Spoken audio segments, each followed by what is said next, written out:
They say rejection kills slower than a blade, but cleaner. I learned that the night King Darius Vane looked me in the eye, felt the bond snap into place between us, and then destroyed it in front of everyone who'd ever called me worthless. One word, that's all it took. No, the court laughed. The bond shattered, and I should have died out there in the wildlands where he threw me. But I didn't die. I became something worse, something he'd regret. Before we begin, if you're watching from anywhere in the world, drop your city in the comments below. And if you want to see how this ends, stay until the very last word. Hit that like button, and let's dive in. The Grand Hall of Blackstone Palace smelled like power. Not the clean kind either. It was wine gone sour in golden cups, sweat from bodies pressed too close together, perfume trying to mask the stink of ambition. Wood smoke from the massive fireplaces. Roasted meat that had been sitting out too long. And underneath it all, something sharper, fear dressed up as celebration.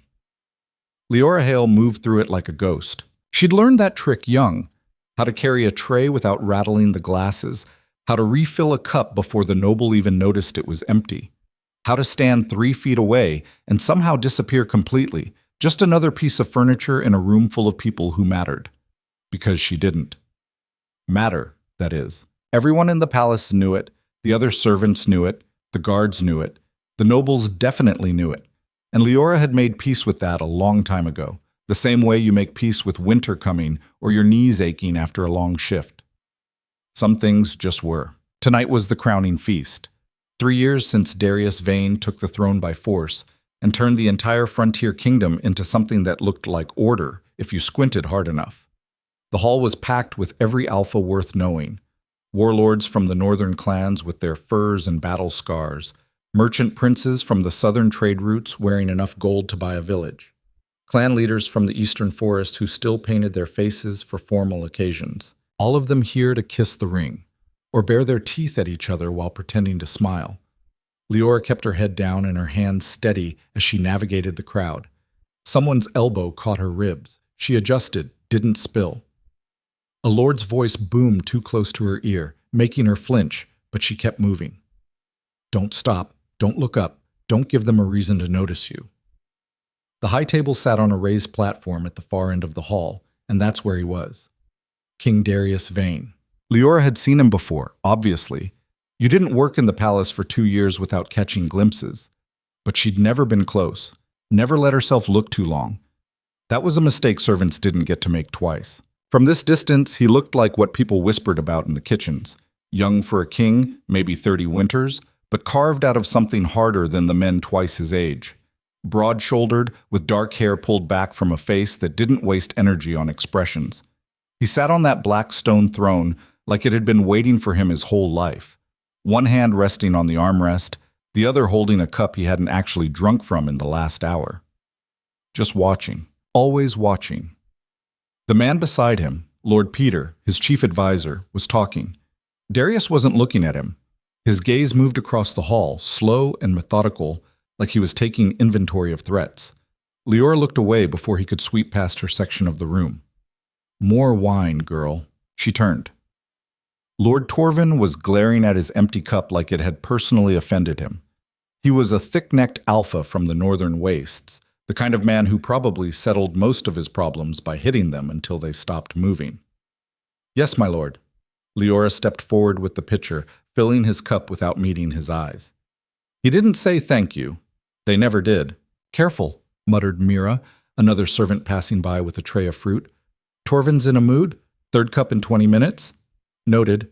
Mira gave her a quick, tired smile and disappeared into the crowd. The musicians in the corner started a new song, something with drums that made the floor vibrate. A few of the younger nobles started pushing tables aside to make room for dancing, which meant more spilled wine, more broken glass, more work for people like Leora to clean up later. She was refilling Lady Ceres's cup when the woman finally acknowledged her existence. Gods, you're a timid little thing, aren't you? Leora kept her expression neutral. I'm just doing my job, my lady. Your job? Ceres smiled, and it wasn't kind. She was beautiful in the way expensive things were beautiful. Polished, precise, and sharp enough to cut if you got too close. Highborn alpha from one of the southern provinces. Here, trolling for a politically advantageous marriage like half the women in the room. Tell me something, girl. Do you even have a rank? The women around Saris leaned in slightly, smelling blood. No, my lady. Nothing at all? Not even Omega? No, my lady. So you're just... Saris waved a hand vaguely, her rings catching the firelight. Nothing. A little blank space where a person should be. The laughter started. Polite, vicious. The kind that lived in the back of the throat. Leora felt her face heat. She dipped her head, murmured something that might have been an apology, and moved away as quickly as she could without running. The laughter followed her anyway. It always did. By the time the feast hit the third hour, Leora's feet were screaming and her lower back felt like someone had driven a spike through it. She'd been on duty since before dawn, helping prepare the hall, hauling crates from the kitchens, polishing silver until her reflection stared back at her with tired eyes. Now she was just trying to make it to the end of the night without collapsing. She ducked into one of the side corridors, pressing her back against the cool stone and letting herself breathe for 30 seconds. The noise from the hall was muffled here, just bass vibrations and the occasional burst of laughter. Out here, she could almost pretend she was somewhere else, somewhere quiet, somewhere that didn't remind her every single day that she was born at the bottom and would die there too. You're not supposed to be here. Leora's heart stopped. She turned, and there he was. King Darius Vane, standing 15 feet away in the shadowed corridor, watching her with an expression she couldn't read. Oh gods. She dropped into the deepest curtsy she knew, her knees hitting the stone floor hard enough to bruise. Forgive me, Your Majesty. I didn't mean to. I was just catching my breath. I'll go right now. I'm sorry. Stop. She froze. Stand up. Leora hesitated, then pushed herself upright on shaking legs. She kept her eyes on the floor. Safer that way. His boots made almost no sound on the stone as he moved closer. Look at me. That wasn't a suggestion. She lifted her head slowly, still ready to drop her gaze the second he looked away. And the world exploded. There was no other word for it. 1 second, she was standing in a corridor, exhausted and terrified and trying not to shake apart. The next, something slammed into her chest with enough force to stop her breath. A rush of heat and recognition and connection so intense it felt like her entire body had been struck by lightning. The bond. Oh gods. Oh no. She could feel him. Not just see him standing there, but feel him, his presence, his strength, the barely contained power that radiated off him like heat from a forge. It crashed into her and lit up every nerve she had. And it was wrong. It was impossible, because this didn't happen to people like her. The bond was for alphas, for people who mattered, not servants, not nothing. Darius went completely still. His eyes, dark, unreadable, locked on hers, widened for just a fraction of a second. She saw something flicker across his face. Shock, maybe? Or recognition? Or horror? Then his expression went blank, like a door slamming shut. What's your name? His voice was controlled. Too controlled. Leora Hale, Your Majesty. She could barely get the words out. Your rank? She wanted to lie. Wanted to say anything other than the truth. But you didn't lie to kings. I don't have one, Your Majesty. I'm a servant. Silence. He stared at her like she was a puzzle that shouldn't exist, like the universe had made a clerical error and he was trying to figure out who to complain to. The bond hummed between them, impossible to ignore, pulling at something deep in her chest that she'd never felt before. How long have you worked here? He asked. 2 years, Your Majesty. And before that? The orphanage in the lower city. His jaw tightened.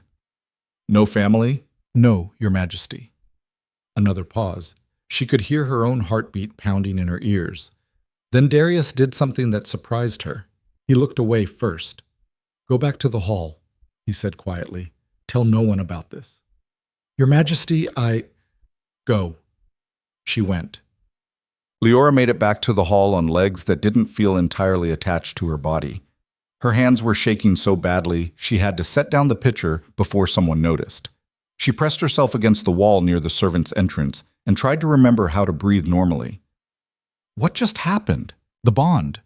The actual, genuine, real bond that every story and song talked about.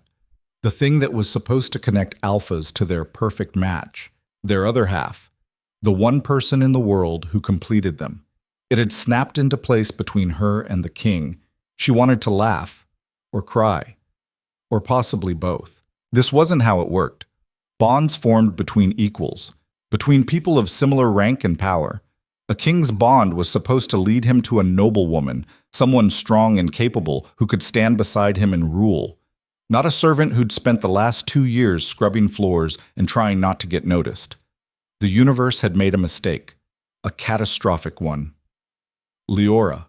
She looked up. Mira was standing there, eyes wide. What? The head steward is looking for you. You need to go. Now. Why? What did I... Just go. They didn't take her to the steward's office. They took her up. Through corridors Leora had only ever seen from a distance, past guards who didn't even glance at her, up staircases she'd cleaned but never climbed. Her escort, a grim-faced woman named Hestia, who ran the household staff, didn't say a word the entire way. Leora's heart hammered against her ribs. This was bad. This was very, very bad. They stopped outside a set of heavy oak doors. Voices filtered through, raised, angry voices. Hestia knocked twice. The voices stopped. "Enter," someone called. The doors swung open. Leora stepped into a council chamber she'd never seen before. High ceilings, massive windows overlooking the city, a long table surrounded by chairs, most of them occupied. And at the head of the table, standing with his hands braced on the wood, was Darius. Lord Torvin was there. Lady Ceres, Lord Peter. Half a dozen other high-ranking nobles whose names Leora didn't know, but whose faces she recognized from the feast. All of them turned to look at her. The silence was suffocating. "This is her?" Torvin's voice dripped with disbelief. Darius didn't answer. He was looking at Leora with an expression that might have been carved from ice. "Close the doors," he said. Someone did. "I've called this emergency council," Darius continued, his voice carrying across the room, "to address a complication that arose tonight. The bond has manifested." Murmurs rippled through the nobles. A few exchanged glances. "With whom, Your Majesty?" Ceres asked, though her tone suggested she already knew and was waiting for the punchline. "Her." He didn't point, didn't gesture, didn't need to. Leora felt every eye in the room dissect her. "Her?" Ceres's laugh was sharp as broken glass. "You're joking." "Do I look like I'm joking?" The laughter died. "Your Majesty," Lord Peter said carefully, "the bond is a powerful thing, certainly, but it's not infallible. There have been cases, rare, admittedly, where the bond misfired, connected to the wrong person. Surely this is one of those instances." "Misfired." Darius's tone was flat. "Look at her." Torvin gestured at Leora like she was livestock. "No rank, no lineage, no strength. What possible use is a bond like this?" "The bond doesn't ask if it's useful," someone else muttered. "Then perhaps it should." "Enough!" Darius's voice cut through the rising argument like a blade. The room went silent. He looked at Leora then, really looked at her, and for just a second, one brief, impossible second, she thought she saw something in his eyes that wasn't cold. Regret, maybe, or pain. Then it was gone. "The bond may have formed," Darius said slowly, "but that doesn't mean I have to accept it." Leora's stomach dropped.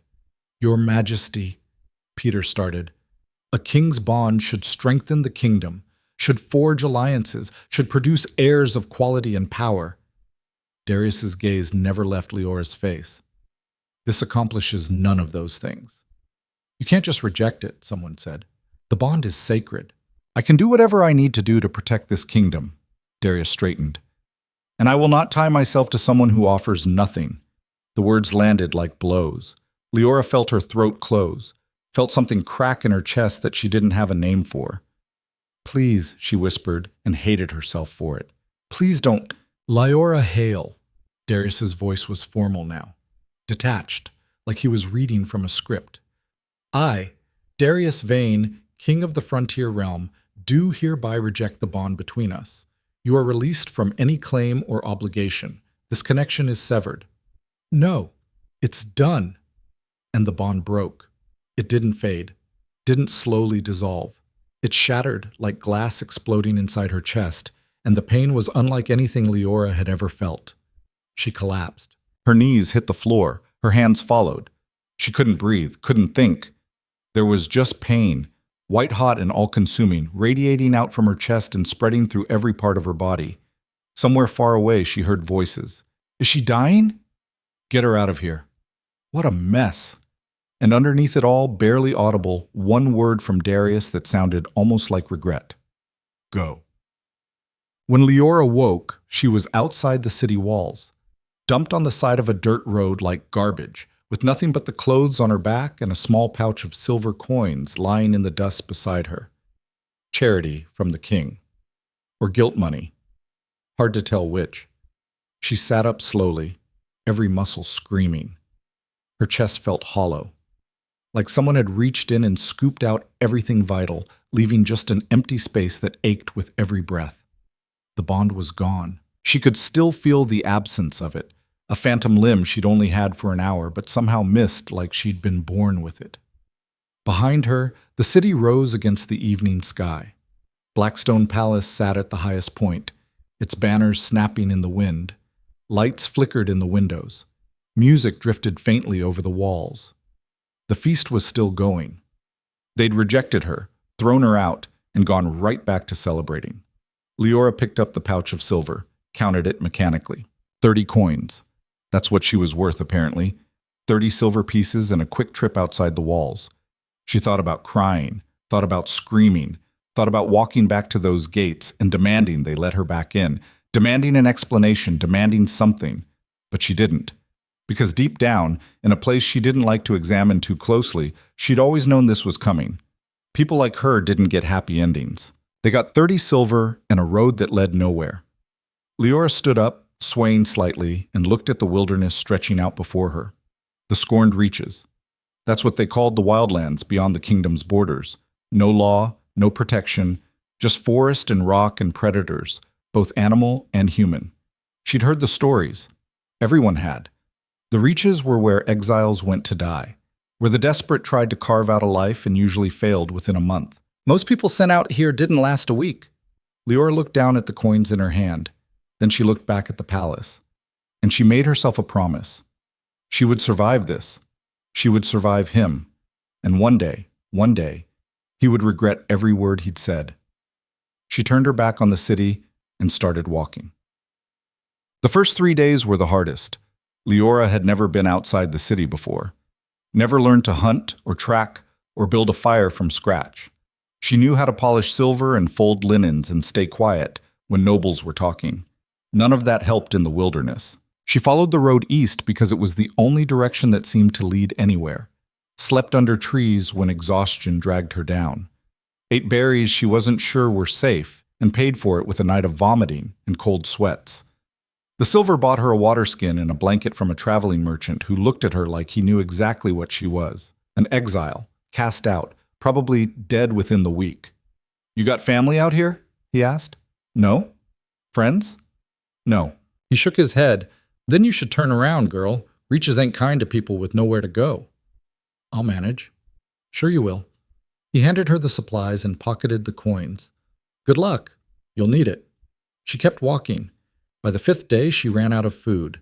By the 7th, the road had narrowed to a trail, and the trail had faded into nothing. She was officially lost in the scorned reaches, with no supplies, no plan, and a body that was starting to shut down from hunger and exhaustion. This was how it ended, she thought distantly. Not with kings or bonds or grand destinies, just a girl in the woods, too stubborn to lie down and die, but too weak to do anything else. She found a small cave, really just an overhang in the rock, and collapsed inside, shivering despite the blanket wrapped around her shoulders. The sun was setting, temperature dropping. Leora closed her eyes and tried not to think about the palace, about warm beds and hot food and a life she'd never get back. Tried not to think about Darius standing in that council chamber, looking at her like she was a problem to be solved. I reject you. The words still echoed. She pulled the blanket tighter and waited for sleep. The wolves came on the 9th night, Leora heard them before she saw them, low growls echoing through the trees, getting closer. She sat up, heart hammering. She'd managed to get a small fire going with damp wood and shaking hands, but it was pathetic. Barely enough light to see by, definitely not enough to scare off predators. The growls circled closer. 3 of them stepped into the firelight. Massive gray wolves with eyes that reflected the flames like liquid gold. Leora grabbed the only weapon she had, a thick branch she'd been using to stoke the fire, and pressed her back against the rock. "Stay back," she said, her voice barely above a whisper. They didn't. The first wolf lunged. Leora swung the branch with everything she had. It connected with the side of the animal's head with a sickening crack, and the wolf yelped, stumbling sideways. But the other 2 didn't hesitate. One hit her from the left, jaws snapping, and she went down hard. Pain exploded across her ribs as teeth tore through fabric and skin. She screamed. The second wolf went for her throat, and something inside her broke open. It wasn't gradual, wasn't subtle. It was like a dam shattering, releasing a flood of something she didn't know existed, power and heat and rage so intense it burned away the pain. Her vision sharpened. Everything slowed down. She could see the wolf's muscles coiling, could track every tooth in its open mouth, could smell the blood on its breath. And when it lunged, she moved. Her hand shot out, faster than should have been possible, and caught the wolf by the throat mid-leap. It thrashed, snarled, tried to twist free. She squeezed and squeezed until something crunched and the animal went limp. The other wolves backed away, whining, tails tucked. Leora stood there, breathing hard, staring at the dead wolf in her hands. What the hell just happened? Her hands were shaking. Her whole body was shaking, but it wasn't from fear anymore. It was from power, raw, unfamiliar, terrifying. The wolves turned and ran. Leora dropped the corpse and looked down at her hands. They were covered in blood, but they felt strong. The power didn't leave. Over the next few days, it grew. Leora learned to hunt, not through skill or practice, but through something else. Instinct that felt ancient and foreign and completely natural all at once.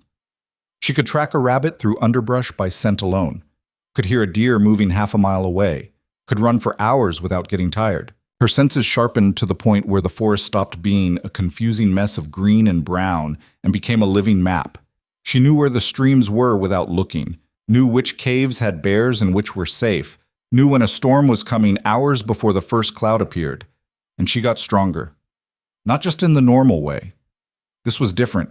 She could lift fallen trees that should have taken 3 men to move, could fight off animals twice her size without breaking a sweat, could push her body past every limit she'd ever known and keep going. Something was happening to her, something the rejection had unlocked. She didn't understand it, didn't know what it meant, but she stopped being afraid. Rats. 6 weeks after being cast out, Leora walked into her first real fight. She'd been tracking a wounded deer when she heard voices. Rough, male, angry. She crept closer and found 4 men standing around a small campfire, arguing over a pile of supplies that clearly didn't belong to them. Bandits. The reaches were full of them. Men who'd fled the kingdom's justice or been exiled themselves, now preying on travelers stupid enough to venture into the wildlands. Leora should have walked away, should have let them keep their stolen goods, and moved on. But she was tired and hungry, and those supplies included food she needed, so she stepped into the clearing. "Leave half and go," she said. 4 pairs of eyes turned to her. There was a moment of silence. Then they started laughing. "You hear that, boys?" The biggest one, scarred face, missing teeth, grinned. "Little girl wants our food." "I said leave half. And I say go fuck yourself." He lunged at her with a knife. Leora sidestepped, caught his wrist, and twisted. The bone snapped with a wet crack. He screamed. The others rushed her all at once. It was over in 30 seconds. One went down with a broken jaw. Another with cracked ribs. The third tried to run and made it maybe 10 feet before Leora caught him by the collar and slammed him face first into a tree. She stood over them, breathing steady, not even winded. "Half," she repeated. The one with the broken jaw nodded frantically. She took what she needed and left. Word started to spread. Traders whispered about a woman in the reaches who'd taken down a bandit camp single-handed. Hunters talked about someone who could track game better than any alpha they'd ever seen. Rogues spoke in hushed tones about the Iron Shadow, a figure who moved like smoke and fought like a storm. No one knew her name, but everyone knew she was real, and everyone knew she was dangerous. Leora heard the stories when she traded in the small settlements that dotted the edges of the reaches. Heard people talk about this mysterious figure like she was a myth. She didn't correct them. Let them wonder. Let them build the legend. Because every day she spent out here, she got stronger, faster, more dangerous. And every night, when she lay down under the stars with her body aching and her mind clear, she thought about Darius, about the way he'd looked at her in that council chamber, about the way he'd thrown her away like she was nothing, and she promised herself that one day, soon, she'd go back. Not as the servant he rejected, not as the broken girl he discarded, as something he couldn't ignore, as something he'd regret. The bond was broken. But Leora Hale was just getting started. The abandoned watchtower had become something close to home. Leora didn't kid herself that it was permanent. Nothing out here was. But the crumbling stone structure gave her walls, elevation, and a clear view of the surrounding forest. She'd patched the roof with salvaged wood and animal hides, reinforced the door, and set up a cache of supplies in the lower level. Not bad for 3 months of work. She was checking her traps along the eastern ridge when she heard them coming. 5 men, moving through the underbrush with all the subtlety of a stampede. Their voices carried through the trees, loud and careless. Amateurs, or people who didn't care about being heard. Leora melted into the shadows and watched them pass. She recognized the leader immediately, Cade, a bandit who controlled most of the southern routes through the reaches. She'd crossed paths with his crew twice before, both encounters ending with Cade's men limping away considerably lighter in the pocket. Apparently, he'd decided to escalate. They stopped at the base of her tower, and Cade cupped his hands around his mouth. "I know you're up there, Shadow. We need to talk." Leora considered her options. She could pick them off one by one from here. Her aim with a throwing knife had gotten disturbingly good. Or she could see what they wanted badly enough to track her down. She stepped into view at the broken window. "Talk fast. I'm busy." Cade grinned up at her, all scar tissue and missing teeth. "Heard you hit the Greystone camp last week. Killed 3 men, sent the rest running with their tails between their legs. They were robbing a merchant caravan. I intervened. For a cut of the profit, I'm sure. I took food and a bedroll. The merchants kept everything else." That got murmurs from Cade's crew. Apparently that detail hadn't made it into the rumor mill. "See, that's the problem." Cade spread his hands in a gesture probably meant to look reasonable. "You've been disrupting business out here, interfering with the natural order of things. The natural order being you stealing from anyone who can't fight back. We provide a service, protection, safe passage through dangerous territory. You provide extortion. Semantics." Cade's smile didn't reach his eyes. "Point is, you're becoming a liability. So I'm here to offer you 2 choices. 1, you join up with us. We could use someone with your particular skills. You get a cut of everything we take. We get your muscle. Everybody wins. And option 2, you leave the reaches tonight. Head north, south, east. I don't care. Just get out and don't come back." Leora leaned against the window frame. "What happens if I pick option 3? "There is no option 3. "Sure there is. I stay here, keep doing what I'm doing, and you learn to work around me." The smile dropped off Cade's face. "That's not how this works." "It is now." One of his men, younger than the others, with the twitchy energy of someone itching for violence, put his hand on his knife. "Let me gut her, boss. Make an example." "Easy, Finn." Cade held up a hand, but his eyes stayed locked on Leora. "She's just posturing, trying to sound tough." "I'm not trying anything," Leora said quietly. "I'm telling you how it is. I don't join bandit crews. I don't take orders from people like you, and I definitely don't run because you showed up with 4 friends and threw around some threats." "People like me?" Cade's voice dropped to something dangerous. "You think you're better than us?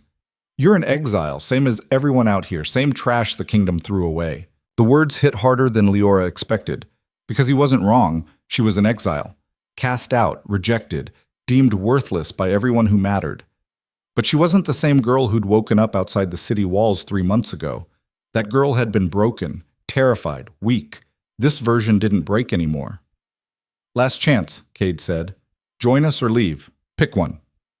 Leora pushed off the window frame and disappeared back into the tower. She heard Cade curse, heard steel being drawn. Burn it, he snapped. Burn the whole damn thing down. Let's see how tough she is when she's running for her life. Leora was already moving. She dropped through the gap in the floor to the lower level, grabbed her pre-packed emergency kit and kicked out the rear window. Hit the ground in a roll, came up running. Behind her, glass shattered. Smoke started rising almost immediately. They were actually doing it, actually torching the first real shelter she'd had since the palace. Fine, let them have the tower. She'd built it once.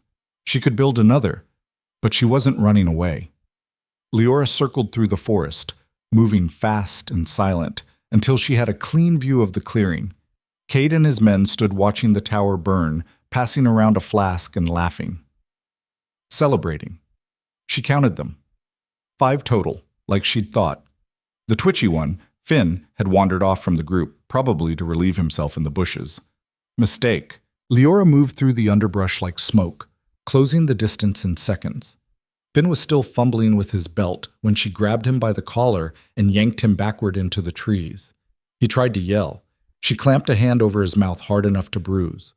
Quiet, she whispered against his ear, or this gets much worse for you. He went rigid. I'm going to let go. You're going to walk back to your friends and deliver a message. Tell them the Iron Shadow says hello. Tell them to leave and never come back to this part of the woods. And if I see any of you here again, I won't be this gentle. Understand? Finn nodded frantically, eyes rolling with terror. She released him and shoved him forward. He stumbled into the clearing, white-faced and shaking, and stammered out the message between gasps. Cade's expression went from amused to murderous in about half a second. Where the hell is she? I don't... She was right there. She just... Find her! Now! The crew scattered into the woods, weapons drawn, shouting threats into the gathering dusk. Leora was already gone. She led them on a chase through territory she knew intimately, and they didn't. Ravines, deadfalls, stretches of loose shale that would roll under their boots.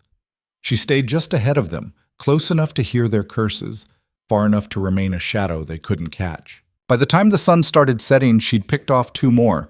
Nothing fatal. A broken nose here, a dislocated shoulder there, just enough to send them limping back toward wherever they'd come from, nursing injuries and the knowledge that next time might be worse. Cade and 1 remaining man gave up around full dark. Leora watched from a ridge as they retreated south, Cade's voice echoing through the trees with promises of revenge. She waited until they were completely gone before turning back toward what remained of her tower. It was still burning. Roof collapsed, walls cracking from the heat. Everything she'd built over the last month reduced to smoke and ash. Part of her wanted to be angry, wanted to chase after Cade and make him pay in blood for destroying the first place she'd felt even remotely safe. But mostly, she just felt tired, and maybe a little relieved, because the tower had been a hiding place, a way to convince herself she could settle down, build something permanent, pretend the past didn't exist. But she wasn't here to hide. She was here to become strong enough that when she finally went back to the capital, and she would go back, Darius wouldn't be able to look away, wouldn't be able to dismiss her, wouldn't be able to do anything except acknowledge what he'd thrown away. The tower was gone. Fine. She didn't need it anymore. 2 weeks later, Leora was in Haven's Rest, a settlement that barely deserved the name, just a cluster of buildings where the desperate traded supplies and information, when an old woman grabbed her arm. You're her. Not a question. The woman's grip was iron. The shadow.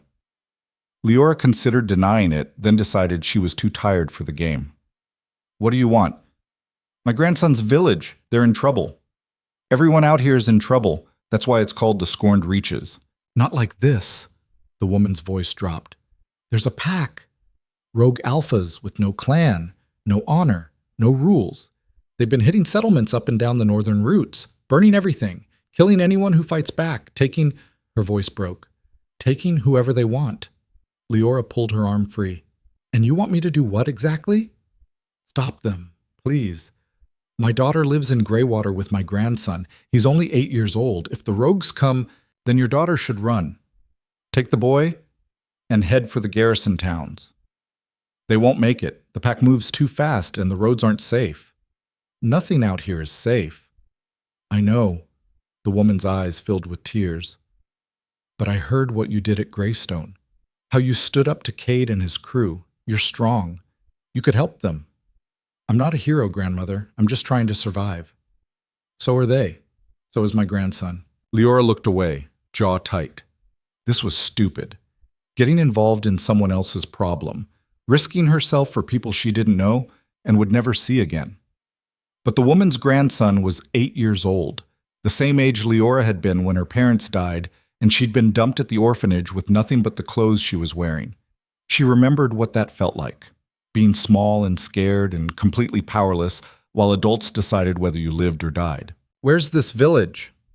Greywater sat in a valley 3 days north, maybe 40 buildings surrounded by fields that had been hacked out of the forest through generations of backbreaking work. Leora watched from the ridge above, taking in the layout. Wooden walls that looked like they'd been thrown up in a hurry. A single gate. Watchtowers that wouldn't survive a strong wind, let alone an attack. In the village square, a crowd had gathered. She could hear raised voices even from this distance. She made her way down the slope and approached the gate. A young man with a hunting bow stood guard, looking like he'd never actually shot at another person in his life. "State your business," he called out, voice cracking. "I'm here to help with your rogue problem." "We don't wait." He squinted at her. "Are you the Iron Shadow?" "Just Leora." "Right, Leora. You should talk to Elder Marin. She's, in charge." He fumbled with the gate latch. "She's in the square." The village square was chaos. A woman in her 50s, weathered face, gray hair pulled back, was trying to organize some kind of defense while a dozen voices shouted over each other. "We need to dig trenches around the perimeter. Send riders to the garrison for help. Hide in the caves until they pass." "Hiding didn't save Millbrook," someone yelled. "They burned it to the ground anyway." "Then what do you suggest?" "I suggest we're screwed." Elder Marin spotted Leora and held up a hand for silence. "Who are you?" "The Iron Shadow," the guard said helpfully.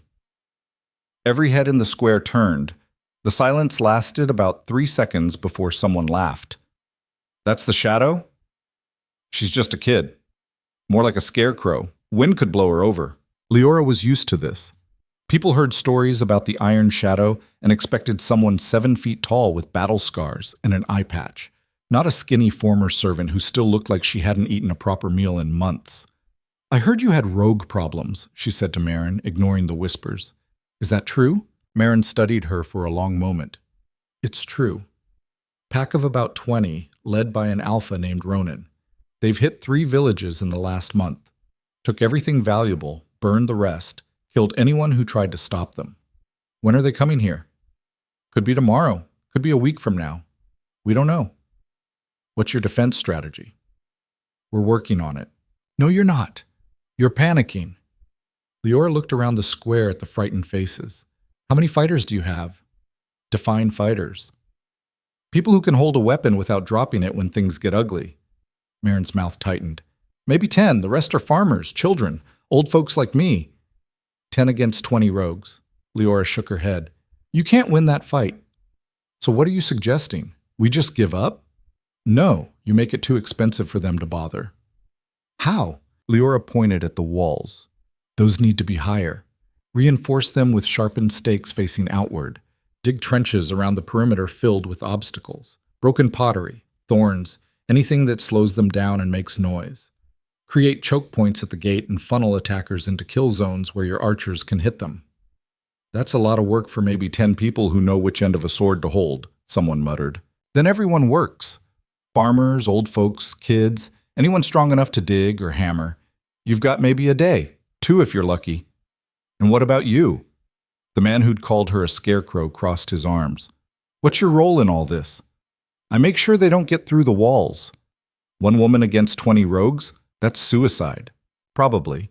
But it's also your best shot at surviving. So you can either take my help or sit here arguing until Ronan shows up and burns you alive. Your choice." The square went silent. Marin looked at the faces around her, scared, desperate, out of options. "All right," she said finally. "We do it your way. What do you need?" "Bodies, tools, and someone who knows how to make fire arrows." They worked through the night and into the next day. Leora directed the effort like she'd been doing it her whole life, breaking people into teams, assigning tasks based on capability, ignoring the complaints. The walls went up, reinforced with logs and sharpened stakes. The trenches got dug, filled with broken glass and twisted metal and anything else that would hurt. Kill zones took shape near the gate, and slowly, grudgingly, people stopped questioning her, mostly because she did the hardest work herself. Hauled logs that normally took 3 men, dug trenches through rocky soil until her hands bled, reinforced the gate with her bare hands while others watched in disbelief. By dawn of the second day, the fortifications looked almost defensible. Not bad, Marin admitted, surveying the work. For one night. It won't stop them, Leora said, wrapping a torn piece of cloth around her bleeding palms. But it'll slow them down, make them bleed, make them think twice about whether this place is worth the cost. And if they decide it is? Then we fight, and some of us die. But at least you've got a chance now. Comforting. I don't do comfort. I do odds. And yours just got better. The rogues came at noon the next day. Leora was on the wall when she spotted movement in the trees. 20 figures emerging from the forest, moving with the lazy confidence of predators who'd never met real resistance. At the front walked a man who had to be Ronan. He was massive, easily 6.5 feet, built like a bear, with a scar running from temple to jaw. The kind of man who'd probably crushed every challenge he'd ever faced. He stopped at the edge of the tree line and looked at the fortifications. His expression might have been impressed, or amused. Hard to tell. Greywater, his voice carried like thunder. You've been busy. Marin appeared on the wall beside Leora. Turn around, Ronan. We're not an easy target anymore. Ronan laughed, a deep, rolling sound. I can see that. Walls, trenches, stakes. Very creative. Did you do all this yourselves? His gaze swept the wall and stopped on Leora. Ah, there she is. The Iron Shadow herself. Leora's stomach went cold. You know who I am? Word gets around. They say you're strong, fast, dangerous. Ronan took a step closer. They say you killed 3 of Cade's men with your bare hands. People say a lot of things. Are they true? Guess you'll find out. Ronan grinned. I like you already. Here's the deal, Greywater. Give us the shadow and we'll leave you alone. Keep her, and we burn this place to ash with everyone inside. You've got 60 seconds to decide. The square below went silent. Leora could feel eyes on her back, could hear whispered conversations starting. She knew exactly what was coming, had known it the second Ronan recognized her, because giving her up was the smart play, the logical play. Trade one stranger for the safety of 40 villagers and their children. Easy choice. Well, Ronan called, clock's ticking. Marin turned to Leora, and her face was conflicted, guilty and desperate in equal measure. I can't ask you to die for people you don't know, she said quietly. You're not asking. He is. They'll kill you. Maybe, probably. Leora, I've been thrown away before, Marin. I know how this works. It's fine. The words came out flat, empty. You have families here. Children. I understand. And she did. 3 months ago, standing outside those city walls with nowhere to go and no one who cared, she would have made the same choice. She started toward the ladder. Wait. Marin grabbed her arm. We're not doing that. Marin? We're not. Marin raised her voice, addressing the crowd below. This woman came here to help us when she didn't have to, when she had nothing to gain, and I don't care what that bastard threatens. We don't buy our lives by throwing away someone else's. That's not who we are. That's not who I am. Silence. Then a voice from the back. Elders right. Another. We fight together. A third. All of us or none of us. Leora stared at them, something twisting painfully in her chest. They were choosing her. These people she'd known for 2 days were choosing her over their own safety. She didn't know what to do with that, didn't know where to put the feeling. How touching, Ronan's voice shattered the moment, but monumentally stupid. Have it your way, Greywater. He raised his hand. The pack charged. They hit the first trench and 3 rogues went down immediately, broken ankles, shredded legs, screaming as they tried to claw their way out of pits filled with stakes and broken glass. The rest kept coming. Fire arrows rained down from the walls. 2 more rogues caught flame, howling as they rolled in the dirt trying to extinguish themselves. But the rest reached the walls. "Hold the line!" Marin shouted. The gate shuddered as bodies slammed into it. Wood splintered. Hinges screamed. Leora dropped from the wall and sprinted for the gate. She could see it buckling, could hear the wood starting to give way. "Everyone back!" she yelled. "Fall back to the second line!" The gates exploded inward. Ronan came through first, dual axes in his hands, roaring like something primal. His eyes found Leora. "There you are. Here I am." He swung both axes in a wide arc that should have split her in half. Leora ducked under the first, sidestepped the second, and drove her fist into his ribs with enough force to crack bone. Ronan grunted, the first sign of pain she'd seen, but didn't go down. He swung again, faster, and she had to throw herself backward to avoid losing her head. Around them, chaos erupted. Rogues poured through the broken gate. Villagers fought back with farming tools and desperation. Blood painted the dirt. Leora couldn't track it all. She focused on Ronan. Because if she could take him down, the rest might break and run. Might. He charged her like a bull, and she met him head on. The collision felt like hitting a wall. For the next several minutes, it was just violence, raw and brutal and ugly. No technique, no elegance, just 2 forces trying to destroy each other. Leora felt ribs crack under Ronan's fist, tasted blood when his elbow caught her mouth, felt fire explode across her back when one of his axes grazed her shoulder blade. But she didn't stop. Couldn't stop. Because stopping meant dying, and she hadn't crawled out of hell just to die in some nameless village. She caught Ronan's wrist mid-swing and twisted hard. Bone popped. He dropped one axe. She drove her knee into his gut once, twice, 3 times until he doubled over. Then she grabbed his head with both hands and brought it down to meet her rising knee. The impact echoed across the square. Ronan dropped like a felled tree. Everything stopped. Every rogue in the square froze, staring at their leader unconscious in the dirt, blood pouring from his shattered nose. Leora stood over him, breathing hard, and locked eyes with each of them in turn.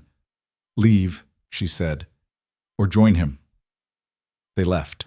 Otras. The cleanup took hours. 5 villagers dead, 7 injured badly enough that they might not make it. The gate destroyed, half the square covered in blood that would stain the dirt for months. But they'd won.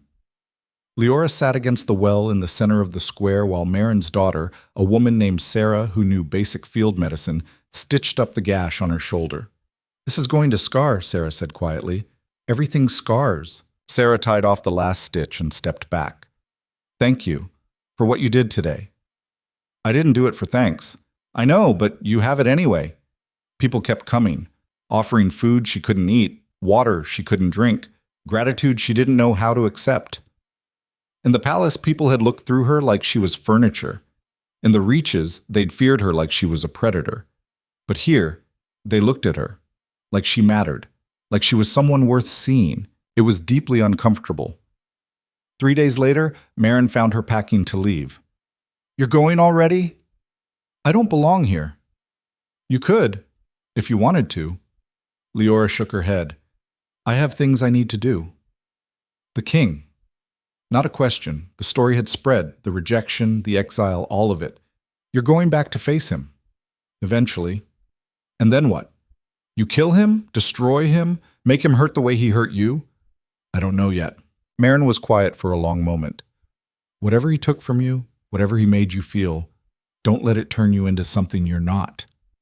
I'm already something I'm not. That's the whole point. Is it? Marin's gaze was steady.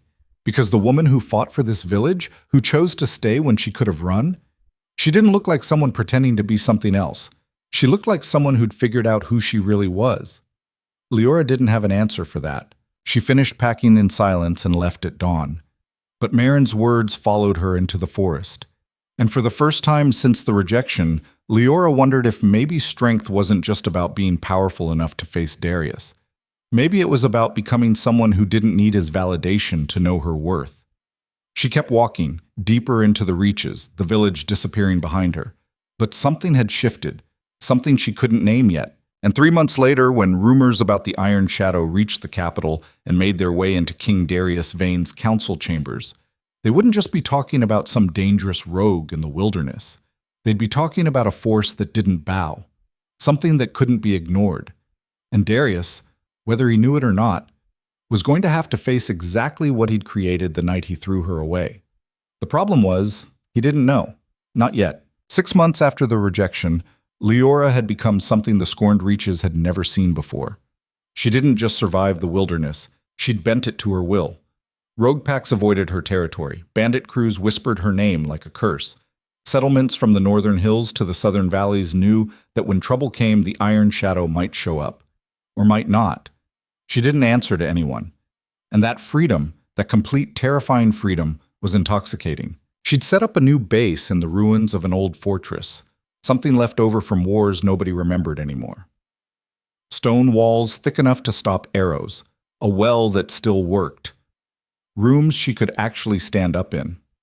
It wasn't comfortable, but it was hers. She was checking her weapons one evening, sharpening blades, restringing a bow she'd taken off a bandit, when she heard horses. Multiple riders, moving fast, coming from the west. Leora set down the knife and moved to the window. 4 riders burst into the clearing, horses lathered and blowing hard. 3 men and a woman, all of them wearing the dark green cloaks of the king's guard. Her stomach dropped. They pulled up outside her gate, and the woman, older, scarred, with the bearing of someone who'd seen real combat, called out, "We're looking for the one called the Iron Shadow." Leora stayed hidden, watching. "We know you're in there," the woman continued. "We're not here to fight. We have a message from the capital." A message from the capital. From him. Leora's hands clenched into fists. Part of her wanted to ignore them, send them away, let Darius wonder if she was even alive. But a bigger part, the part that had been waiting for this moment since the night he rejected her, needed to know what he wanted. She stepped into view at the gate. "Say what you came to say and leave." The guardswoman dismounted, hand carefully away from her weapon. "Are you the Iron Shadow?" "Depends on who's asking." "Captain Vera of the King's Guard. His Majesty sent us to find you." "His Majesty can go to hell." Understandable. Vera's expression didn't change. "But I still need to deliver the message. The kingdom is under threat. A warlord named Casimir has been gathering forces in the Western territories. He's declared himself the rightful king and is marching on the capital with an army of 1,500 men. Good for him, not my problem. It could be. If Casimir takes the throne, this entire region falls into chaos. The reaches, the settlements, everything. He doesn't believe in borders or safe zones, he believes in conquest. Still not my problem. Vera took a step closer. King Darius is calling in every fighter, every ally, everyone who has a stake in keeping this kingdom from burning. He's offering full pardons to exiles, land grants, gold, whatever it takes. He can keep his gold. Then what do you want? Leora met her eyes. Nothing he can give me. You sure about that? Vera's gaze was steady. Because he specifically asked us to find you, by name, Leora Hale. He knows who you are, knows what happened, and he wants you at the capital in 3 days. The sound of her real name, not the Iron Shadow, but Leora, hit like a punch. He remembered. Of course he remembered. Tell him I'm not interested in his war, Leora said. I'll tell him, but I think you should reconsider. Vera pulled a sealed letter from her coat. He asked me to give you this. Read it or burn it. Your choice. She tossed the letter over the gate. It landed in the dirt at Leora's feet. Then Vera mounted up, and the 4 guards rode away into the gathering dusk. Leora stared at the letter for a long time. Then she picked it up. The seal was Darius's personal mark, a wolf's head pressed into black wax. Leora broke it and unfolded the paper. The handwriting was neat, controlled, exactly what she'd expect from a king. Leora, I know I have no right to ask anything of you. What I did was unforgivable. I understand if you've spent the last 6 months hating me. I deserve that and worse. But the kingdom is in danger, real danger. And I need every capable fighter I can find. I've heard the stories. The Iron Shadow. What you've become. If even half of them are true, you're exactly what we need. Come to the capital. Fight beside us. When this is over, I'll give you anything you want. Land, title, freedom to go wherever you choose. Or don't come. Stay in the reaches. Live your life. I won't send anyone else to bother you. But if you do come, if you give me this chance, I promise I'll explain everything. Why I did what I did. Why I had no choice. Leora read it 3 times. Then she crumpled it up and threw it in the fire, watched it burn. I had no choice. That's what he'd written. Like the rejection had been something forced on him, like he'd been the victim.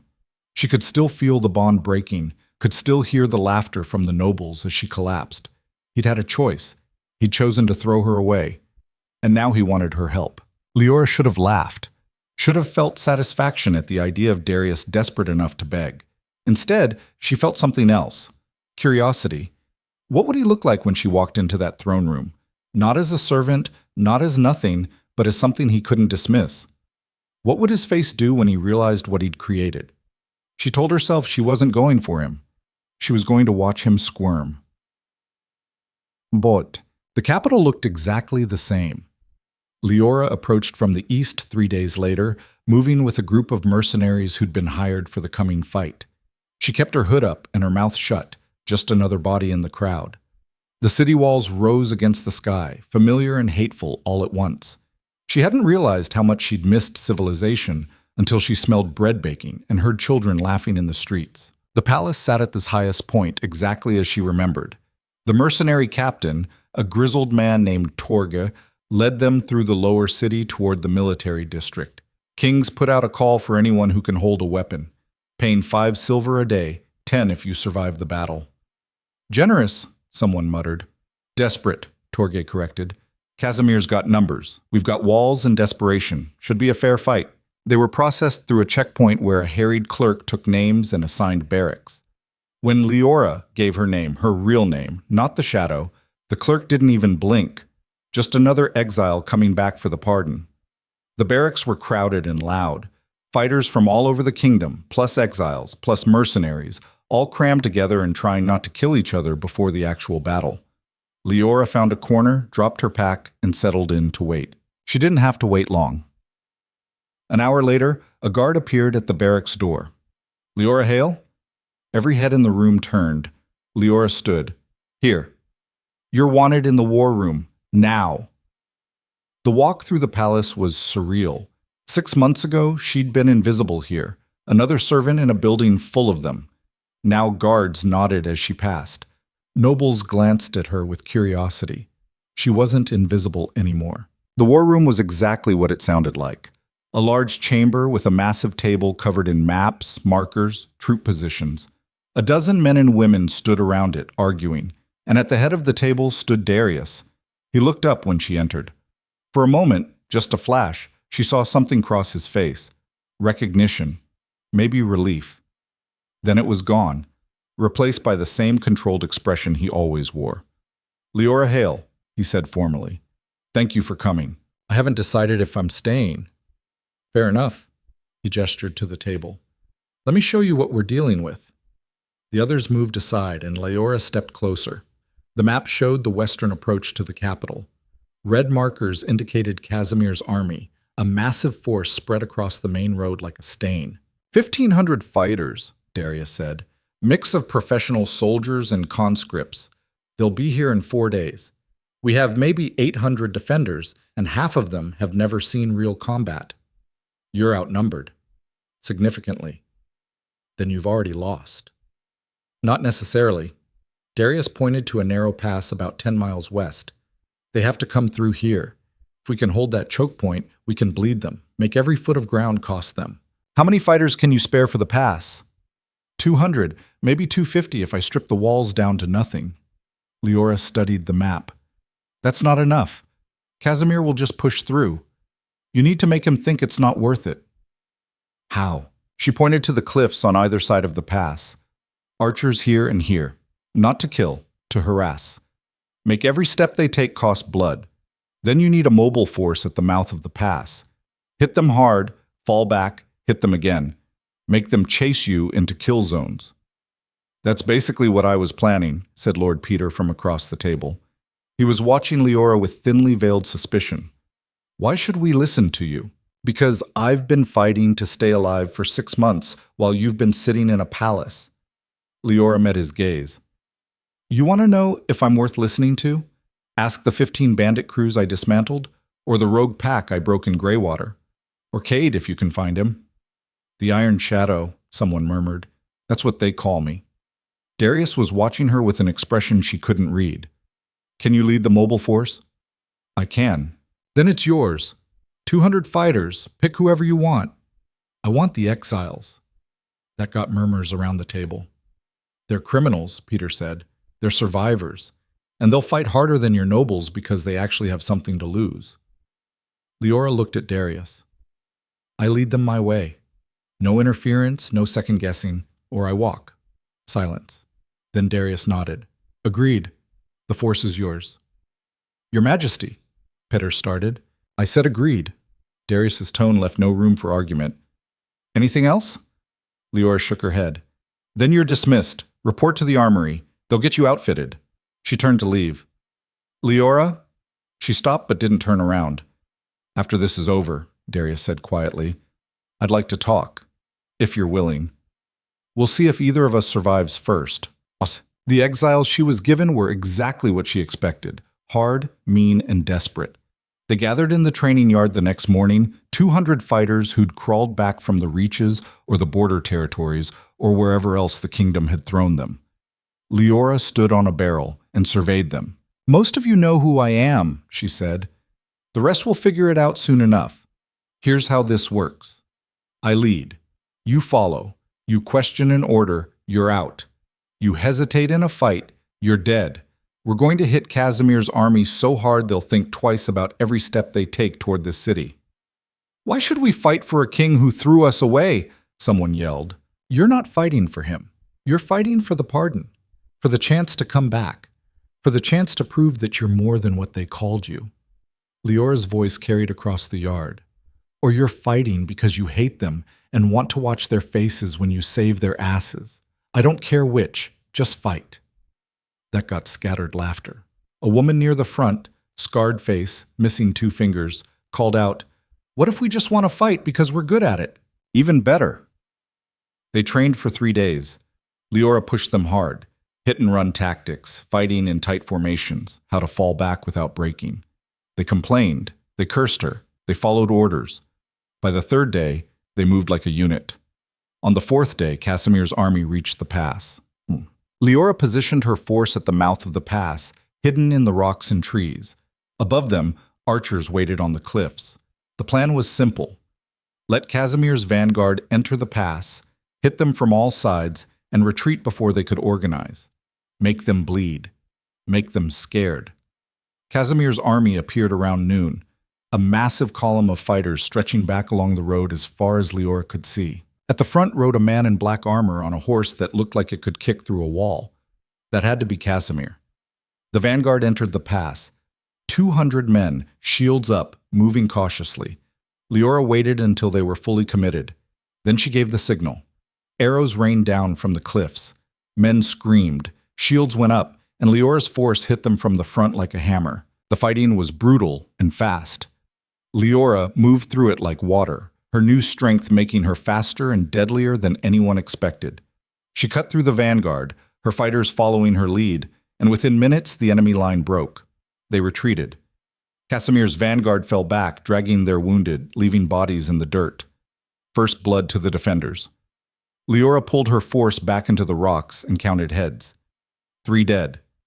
7 wounded badly enough to need evacuation. Not bad for the first engagement. That's how we do it, the scarred woman, her name was Kara, yelled. Hit them and run! The fighters cheered. Leora let them have the moment. Then she looked up at the cliffs where the main army was regrouping. This was just the beginning. They hit Casimir's forces 6 more times over the next 2 days. Each time, Leora's exiles struck fast and hard, then melted back into the rocks before the enemy could respond. Each time, they left bodies. Each time, they made Casimir's army pay for every foot of ground. But on the 3rd day, something changed. Leora was preparing for another strike when one of her scouts came running back. They're flanking us. What? Casimir split his forces. He's sending 500 men around the southern ridge. They'll be behind us in an hour. Leora cursed. She'd underestimated him. Thought he'd just keep throwing bodies at the pass until something broke. But Casimir was smarter than that. Pull everyone back, she ordered. We're retreating to the city. We can fight them. Not surrounded, we can't. Move! They made it back to the capital with Casimir's flanking force less than a mile behind them. The city gate slammed shut. Leora reported to the war room, where Darius and his council were already arguing.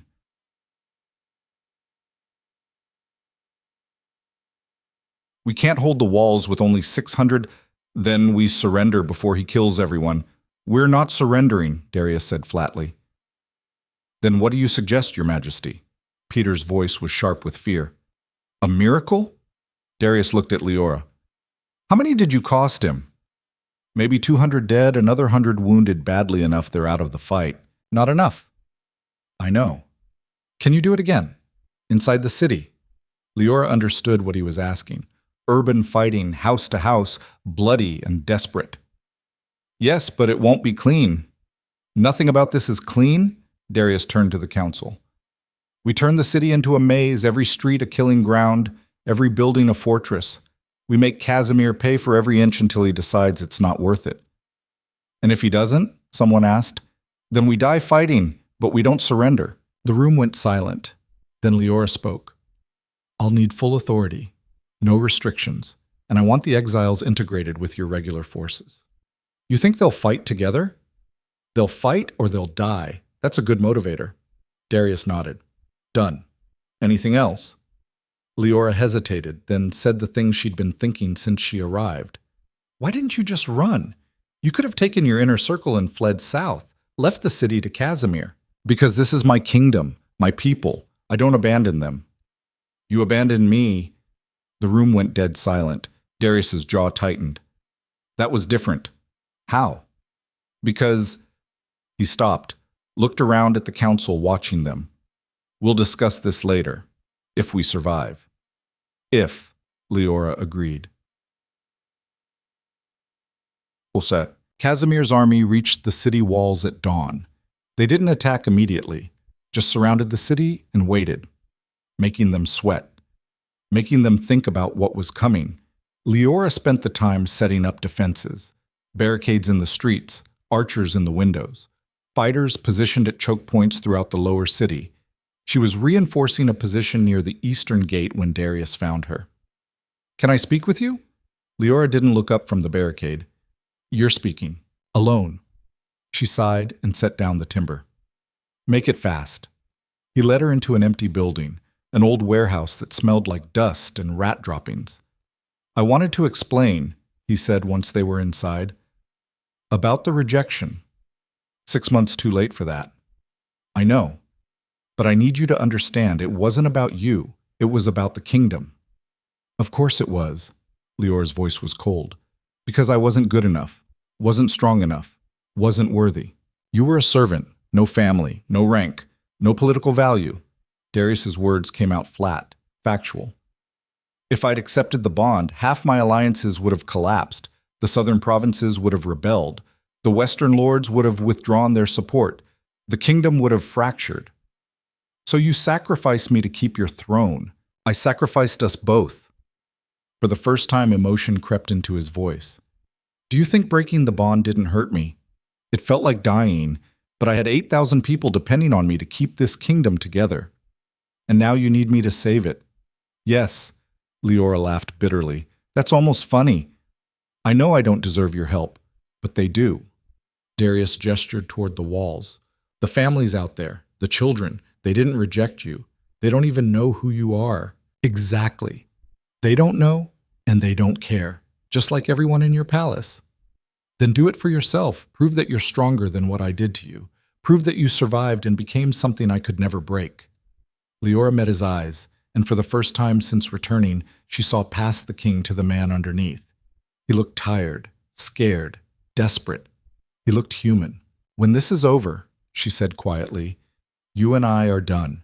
No more letters, no more messages. You stay in your palace and I go back to the Reaches. Understood?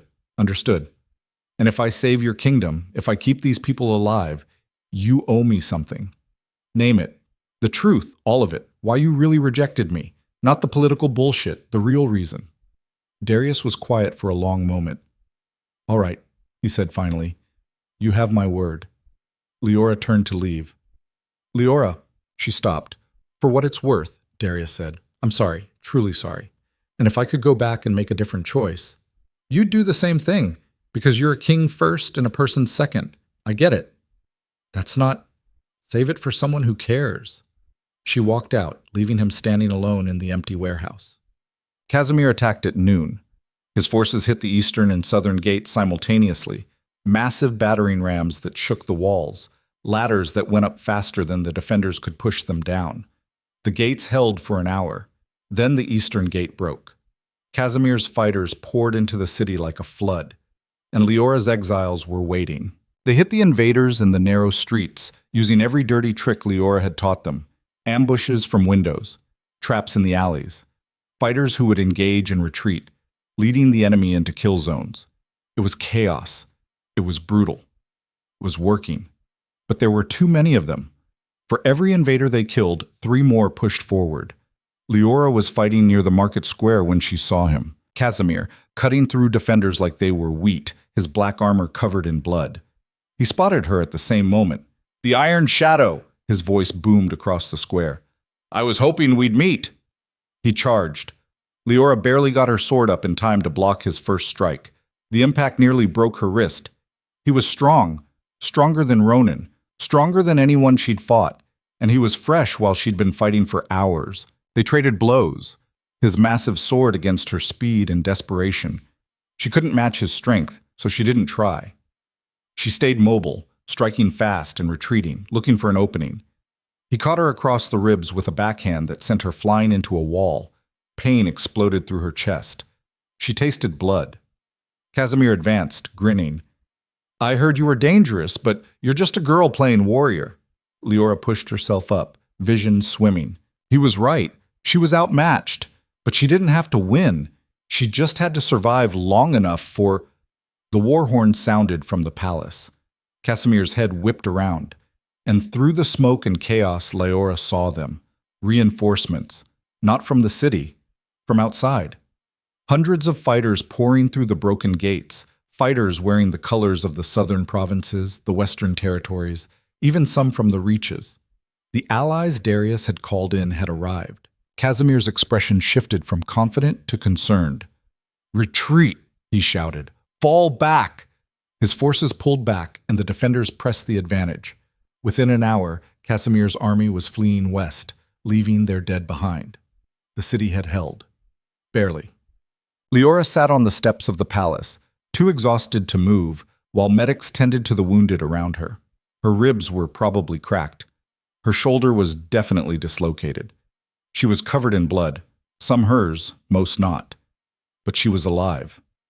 Darius approached slowly, like he was worried she might attack him. "You did it," he said. "We did it. You held the city until the reinforcements arrived. Without you..." "Don't." Leora's voice was flat. "Don't make this more than it was. I fought because people needed help, not because of you." "I know." "Good." She started to stand, winced, sat back down. "I'll leave tomorrow, after I can walk without passing out." "You don't have to leave."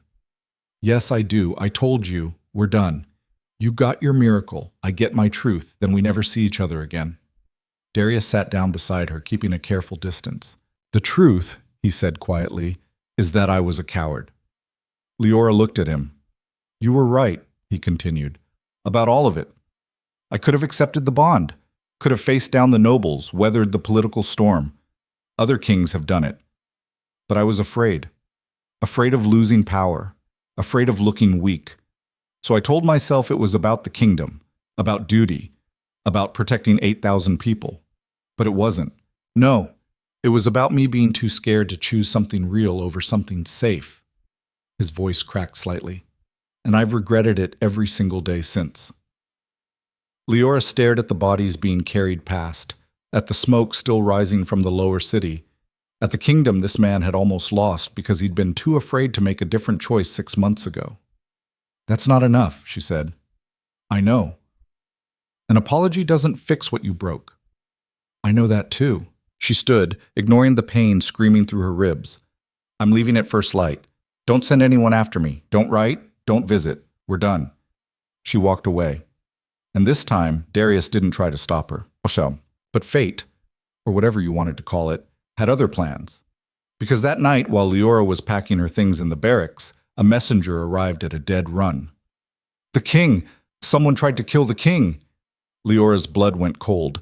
She ran to the palace, pushing through guards and nobles, until she reached Darius's chambers. He was alive, sitting on the edge of his bed while a physician worked on a knife wound in his side. Their eyes met across the room, and Leora felt it. The bond. Somehow, impossibly, it was still there. Broken, but not dead. Damaged, but not destroyed. She could feel him, his pain, his fear, his relief at seeing her. "How?" she whispered. "I don't know," Darius said. "But I feel it too."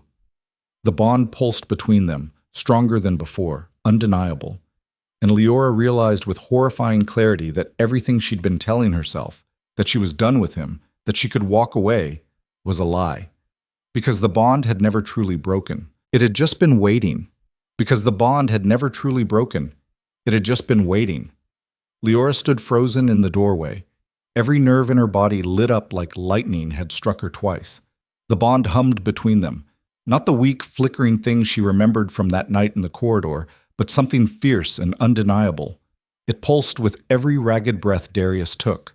The physician hunched over Darius's bleeding side, glanced up, irritated. "Are you here to help, or just stand there with your mouth open?" The words wouldn't come. "Either make yourself useful, or leave. His Majesty needs stitching, not an audience." Leora forced her legs to move. She crossed the room and dropped to her knees beside the bed. The wound was deep, a clean slice between his ribs that was still weeping blood despite the wadded cloth pressed against it. "What happened?" Her voice came out steadier than she felt. "Assassin came through the window." Darius spoke through clenched teeth. "During the guard rotation. Got one good hit before they dragged her off me." "They caught her?" "Yes. She's in the dungeons now." The physician pressed fresh linen to the wound. "Your Majesty, I need you flat on your back. This is going to hurt." Darius lay back and his hand shot out sideways, grabbing Leora's wrist. The contact sent a shockwave through both of them. She gasped. Through the bond, she felt his pain like it was carved into her own ribs, sharp and hot and relentless. "Don't leave," he said quietly. "I wasn't planning to." The physician worked in focused silence, needle moving with the precision of long practice. Leora stayed locked in place, hand trapped in Darius's grip, feeling every pierce of the needle through the bond like she was being stitched too. When it was finally done and the physician had departed with muttered instructions about rest and clean bandages, Leora tried to pull free. Darius held on. "We need to talk about this," he said. "There's nothing to talk about. You rejected the bond 6 months ago. It broke. We both felt it break. Clearly it didn't stay broken. Then you failed at it. Typical. Leora, let go of me." He released her wrist. The absence of contact felt like a wound opening. She stood and put the width of the room between them. "This changes nothing. It changes everything." "No, it's leftover damage. An echo. It'll fade." "You don't believe that?" She didn't, because the bond felt more real now than it had before, like something that had died and clawed its way back from the grave, stronger and meaner for the experience. "Who tried to kill you?" she asked, desperate to talk about anything else. Darius shifted against the pillows, wincing. "A servant, woman named Mira." Leora's stomach dropped through the floor. "Mira, dark hair, works in the kitchens." "That Mira. You know her." "She was my friend, my only friend in this entire cursed palace." Leora's mind raced. What did she say when they questioned her? She confessed, said Casimir had contacted her weeks ago, promised her gold and safe passage south if she killed me during the chaos after the battle. That's impossible. The guards found this gold hidden in her room, found letters detailing the entire arrangement. I don't care what they found. Mira wouldn't do this. People surprise you when enough money is involved. Not her. Lior's hands curled into fists. Mira gave me half her dinner when I was too exhausted to make it to the kitchens. She warned me when nobles were in foul moods. She covered for me when I overslept. She's not an assassin. Then how do you explain the evidence? I can't. Yet. But I'm going to talk to her. Darius studied her face. You think she's being set up? I think something about this stinks worse than the dungeon cesspits, and I think you're too tired and too stabbed to see it clearly. And you're too close to her to be objective. Maybe, but you owe me. Leora met his eyes. I saved your city, saved your throne, nearly died doing it, so let me talk to her. A ghost of a smile crossed Darius's face despite the obvious pain. You're going to hold that over me forever. Count on it. Fine. I'll have Commander Ryle escort you to the dungeons, but Leora, if she tries anything, she won't. How can you be sure? Because 2 years ago I had pneumonia. The palace physicians wouldn't waste supplies on a servant. Mira stole medicine and hid it in my quarters. Checked on me every night for a week. If she wanted me dead, she could have just let the fever finish me. But the dungeons beneath Blackstone Palace were exactly as miserable as Leora remembered from the one time she'd been sent down with food for the night guards. Stone walls slick with moisture that might have been condensation or might have been something worse. Torches that created more shadows than light. The smell of human despair made physical. Mira sat in the last cell, back pressed against the wall, knees drawn up to her chest. She looked smaller than Leora remembered, breakable. She glanced up when footsteps echoed down the corridor. You came back. No surprise in her voice, just exhaustion. I heard you tried to kill the king. That's what they're telling everyone. Did you? Mira's laugh was bitter and broken. What do you think? Leora gripped the iron bars. I think someone is lying their ass off, and it's not you. Tears spilled down Mira's cheeks. Thank you. I've been sitting here thinking nobody would question it, thinking I'm going to hang for something I didn't do and everyone will just accept it because what's one dead servant? Tell me exactly what happened. Everything. They rotate us through the king's chambers now for cleaning. Started after you. She stopped. After you left. I was assigned yesterday evening. I was changing the bed linens and I found a knife wedged under the mattress. I pulled it out to bring it to the guards, and that's when they burst in, said they caught me red-handed. Then they searched my quarters and found gold I've never seen. Letters in handwriting that's not mine. Someone planted all of it, obviously, but I'm nobody. They'll have their trial, condemn me, and I'll be dead within the week. Not if I find the real killer first. Leora, don't. Mira shook her head violently. Don't throw yourself into danger for me. You got out. You became something. Don't sacrifice that. You kept me alive when nobody else gave a damn. I'm not letting you die for a crime you didn't commit. You can't stop it. Watch me. Leora turned and walked away before Mira could argue further. She found Darius trying to stand despite explicit orders to remain in bed. You're going to rip those stitches, Leora said from the doorway. I need to address the council. The nobles are panicking. If I show weakness now, sit down before you bleed out and show them real weakness. He sat, but the frustration radiating off him was palpable. Did you talk to her? Yes, she's innocent. Based on what evidence? Based on knowing her? Based on the timeline not making sense? Based on the fact that whoever did this needed access to her room, access to your chambers, and enough authority that guards wouldn't question them moving around at odd hours? Darius went very still. You're suggesting someone from my inner circle. I'm suggesting someone with power and opportunity, someone who benefits from you being dead. That could describe half the nobility. Then we narrow it down. Leora moved closer. Who manages the servant rotation schedules? Lord Peter handles most household administration. Who specifically recommended Mira for the rotation? I don't... Darius paused, thinking. Peter mentioned her, said she was reliable and thorough. How convenient. Who else knew about the schedule? The council, Commander Ryle, maybe a few senior servants. I need access to investigate. Full access. Council chambers, private quarters, financial records, everything. Leora, if you're right, if someone on the council wants me dead, you'll be putting yourself in serious danger. I've been in danger since the day I was born. This is just another day. It's different now. How? Because... He stopped, jaw working. Because I care what happens to you. The bond flared warm and insistent between them at those words. Leora forced herself to ignore it. You don't get to care. Not after what you did. I know, but I do anyway. Then help me save Mira. Give me what I need to investigate. On one condition. You stay here, in the palace, where guards can keep you safe. I don't need... Please. The word came out raw. Let me do this one thing. Let me know you're protected. Leora wanted to argue, wanted to tell him to shove his protection, but staying in the palace would make investigating easier. And despite everything, despite the rejection and the pain and the 6 months of hell, she trusted that Darius wouldn't let anyone hurt her under his roof. Fine, but I'm not going back to the servants' quarters. You'll have a proper room in the guest wing and full authority to go anywhere you need.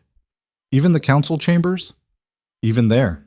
The room they gave her had a bed big enough for 4 people, windows with real glass instead of shutters, and a wash basin that somehow delivered hot water through hidden pipes. It felt obscene after 6 months of sleeping on stone floors and drinking from streams. Leora dropped her pack and forced herself to think like a killer. If she wanted to murder a king, how would she do it? Poison was cleanest, but Darius had food tasters. A blade required getting close, which meant being trusted. Someone on the council. Someone with regular access to his chambers. She needed to figure out who stood to gain the most from his death. The next morning, she walked into the council meeting uninvited. The reaction was immediate. Lord Peter looked like he'd swallowed a live frog. Lady Ceres's eyes went cold. Lord Torvin just stared. "What is she doing here?" Peter demanded. "Leora is investigating the assassination attempt." Darius sat at the head of the table, pale but composed. "She has my full authority to question anyone she deems necessary." "A servant? Investigating matters of state?" "Former servant, current hero of the siege, and yes." Peter looked ready to explode, but something in Darius's tone made him swallow it. Leora took a seat at the far end and studied them all. Lord Peter, chief advisor, mid-50s, always positioning himself as the voice of tradition and stability.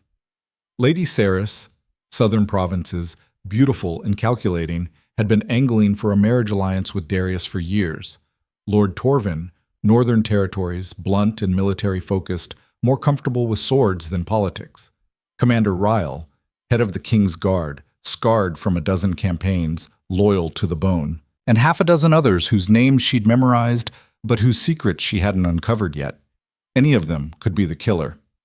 She listened as they argued about reconstruction budgets and trade negotiations and reparations from Casimir's failed invasion, watched their faces, looked for tells. Peter kept glancing at Darius with an expression that could have been concern or could have been something else. Ceres looked bored, toying with the rings on her fingers. Torvin was sketching what looked like fortification plans. Ryle watched everyone like he was cataloging potential threats. Nothing jumped out. Nothing screamed guilt. When the meeting ended, Leora followed Peter into the corridor. "Lord Peter, I need to ask you some questions." He turned, one eyebrow raised. "Do you?" "Where were you when the king was attacked?" "In my chambers, with my wife, asleep like any sane person at that hour." "Can she verify that?" "Of course she can, and I don't appreciate the implication. I'm not implying anything, just gathering information." "Let me give you some information." Peter stepped closer, voice dropping to something sharp. "You may have convinced the king you're worth his attention, but I know exactly what you are. A servant who got lucky, a nobody who stumbled into temporary power she has no idea how to use. The sooner you crawl back to whatever hole you came from, the better for everyone involved." "That sounds like a threat." "It's advice, from someone who actually understands how this kingdom works." He walked away, leaving Leora standing there with her nails digging crescents into her palms. First real suspect identified. Over the next 2 days, Leora questioned everyone on the council. Most were dismissive, some were openly hostile. None had alibis that couldn't be verified, and none seemed obviously guilty on the surface. But Peter kept pulling at her attention. He'd been the one to implement the new servant rotation system. He'd personally recommended Mira. He had access to everything: gold stores, private chambers, the king's quarters. And he had motive. Leora spent an entire afternoon in the palace archives, sneezing from dust as she dug through old records. She found something interesting buried 15 years back. Before Darius took the throne, Peter had been in line for the position of chief royal advisor. But the previous king had chosen someone else. a man from the southern provinces with better family connections. That man had fallen from a tower 3 years later, during a storm. Very tragic. Peter had gotten the position after all. Not proof, but a pattern. She was heading back to compile her findings when she heard voices from an empty corridor. She pressed herself flat against the wall and listened. "Can't wait much longer," a woman's voice, familiar but muffled. "I'm aware the timeline is tight, but that girl is making everything more complicated." Peter's voice, tense and sharp. "Then deal with her the same way we dealt with the king. An accident, a fall, something clean. It's not that simple. He's protecting her personally now. Guards everywhere. So we go around him. Finish what we started before she ruins everything." Leora's blood turned to ice water. "Are you absolutely certain about this path?" Peter asked. "If we're discovered, we won't be. We've planned too carefully. Once he's gone, the council chooses a successor. You control the council votes. I provide the bloodline legitimacy through the southern families. We rule together exactly as we discussed." Footsteps moving away. Leora waited, then carefully looked around the corner in time to see Lady Ceres disappearing down a side passage, her silk dress whispering against stone. Peter and Ceres, working together. Conspiracy to commit murder and seize the throne. It made perfect sense. Peter craved power, but lacked royal blood. Ceres had the lineage, but not the authority. Together, they could manipulate the succession after Darius's death. She needed to tell him, but she needed proof first. Something more concrete than an overheard conversation she couldn't verify. She needed to catch them trying again. That night, Leora set a trap. She mentioned casually to a servant known for gossip that she'd found definitive evidence proving Mira's innocence, that she was planning to present it to the king at dawn. Then she waited in her room with the lights extinguished and a knife balanced across her knees. They came an hour past midnight, two figures moving through her deliberately unlocked door with practiced stealth. Peter and Ceres, exactly as she'd expected. "Where would she keep it?" Ceres whispered. "Try the desk," Peter replied softly. Leora waited until they were both fully inside, backs turned as they rifled through her things. Then she struck flint and lit the oil lamp beside her bed. "Looking for something specific?" They whirled around. Peter's hand dropped toward his belt, but Leora already had her knife out and leveled at them. "I wouldn't," she said calmly. "Guards are stationed right outside. I scream, and you're finished." "You have no proof of anything." Ceres's voice shook despite her words trying for bravado.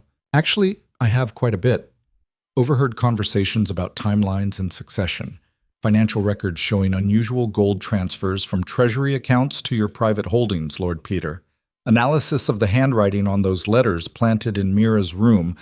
Fascinating how similar it is to samples from your personal correspondence, Lady Ceres." "And the knife used in the attack? Custom blade from a smith who keeps meticulous records. Care to guess whose name appears in his ledger from 3 months ago?" She was bluffing on about half of it, but they didn't need to know which half. "The king will never believe a servant's word over ours," Peter said. "Former servant, hero of the siege, the woman he's bonded to." Leora smiled without warmth. "Want to test which one of us he trusts more?" Ceres moved fast, faster than Leora expected from someone who looked like she'd never done anything more strenuous than lift a wine glass. A thin blade appeared from her sleeve, and she lunged. Leora sidestepped, caught her wrist mid-strike, and twisted hard. Bone cracked audibly. The knife clattered to the floor. "Guards!" Leora shouted. The door crashed open. Commander Ryle entered with 4 armed guards behind him. "Arrest them both," Leora said. "Conspiracy to murder the king, attempted assassination, framing an innocent woman, an attempted murder of me, which I'm taking quite personally." "This is absurd." Peter drew himself up with all the dignity he could muster. "We came because we heard someone breaking into this room." "Save it for the trial," Ryle interrupted. His expression when he looked at Leora held something close to respect. "Very well done." Check. The trial took place 3 days later in the Great Hall, with what looked like half the kingdom's nobility crammed in to watch. Leora presented her evidence methodically. The financial irregularities she'd actually found. The handwriting analysis she'd commissioned from the palace scribes. Testimony from the smith about the custom blade. Witness accounts of Peter and Ceres meeting privately at odd hours in odd places. Mira was brought up from the dungeons to testify about finding the knife and being arrested. The case was airtight. Peter and Ceres were found guilty on all counts and sentenced to life imprisonment in separate fortresses on opposite ends of the kingdom. Darius had wanted execution. Leora talked him out of it. "Death is quick," she said, "too merciful. Let them spend decades knowing they failed, knowing they lost to a servant they thought was beneath their notice." After the trial concluded, Mira found Leora in the palace gardens. "I don't know how to thank you properly," she said. "You already did. 2 years ago, when you kept me breathing through pneumonia, that was different. That was just keeping someone alive, which is everything." Leora looked at her friend. "What will you do now?" "Stay here, I suppose. It's the only work I know. What about you?" "Haven't decided yet." Mira studied her face. "He looks at you like you're the sun, and he's been living in darkness his entire life, just so you're aware." "That's the bond talking." "Is it? Because it looks like something more from where I'm standing." Leora didn't have an answer for that. She found Darius that evening in the throne room, staring at the empty seat like it held answers to questions he hadn't asked yet. "You're supposed to be resting," she said. "I'm tired of resting, tired of being useless while you solve every problem I have." "You're not useless. You're recovering. There's a difference. You saved my life, saved Mira, rooted out traitors I should have spotted years ago. I don't know how to repay any of that." "You don't need to repay anything. I did what was right." "Still, name something. Anything within my power to give. It's yours." Leora thought about what she actually wanted, what would actually matter. "The truth," she said. "The complete truth about why you rejected the bond. No politics, no strategy. Just the real reason." Darius's expression went carefully blank. "You're certain you want that?" "I wouldn't ask otherwise." He was quiet for a long moment. When he finally spoke, his voice was low. "I was terrified. Of you. Of what you represented. Of the bond itself." "Terrified how?" "My entire life has been about control. Every decision calculated 3 moves ahead. Every relationship serving a strategic purpose. Every emotion carefully managed so it couldn't be used against me. And then you walked into that corridor and the bond formed, and suddenly I felt everything. Your fear, your hope, your desperate need to be seen as something more than nothing. It was completely overwhelming. So you rejected me because I made you feel things. I rejected you because I knew that if I accepted the bond, I would choose you over everything else, over the kingdom, over duty, over every rational consideration. And that terrified me more than any invading army." He met her eyes. "I was a coward. I chose safety over truth, calculation over courage, and I've regretted it every single moment since." Leora stared at him. "That might be the stupidest thing I've ever heard." "I know. You threw away something real because you were afraid of it. I know. And now you want what exactly? Forgiveness? For me to pretend it never happened?" "No. I want you to know that you were right about me, that I was weak when I should have been strong. And I'm sorry." His voice cracked slightly. "I'm so desperately sorry." The bond pulsed between them like a living heartbeat, pulling her toward him with almost physical force. Leora forced herself to stay rooted. "The bond came back somehow, but that doesn't fix what you destroyed." "I know. I'm not asking you to accept it. I'm just asking you not to leave again. Stay. Not as my queen or my bonded mate. Just stay. Help me transform this kingdom into something better, something where people like you and Mira aren't disposable." It was a good offer. Smart. Appealing to exactly what mattered to her. Part of her wanted to accept immediately. But the part that had survived the reaches knew that staying meant surrendering the freedom she'd bled for. "I need time to think about it," she said. "Take all the time you need." She turned toward the door. "Leora." She stopped but didn't turn around. "You're the strongest person I've ever encountered, and I'm honored you'd even consider giving me another chance." Something in her chest cracked at those words. Because 6 months ago, all she'd wanted was for him to see her as more than nothing. Now he did. Now everyone did. But she still didn't know if that was enough to heal what he'd broken.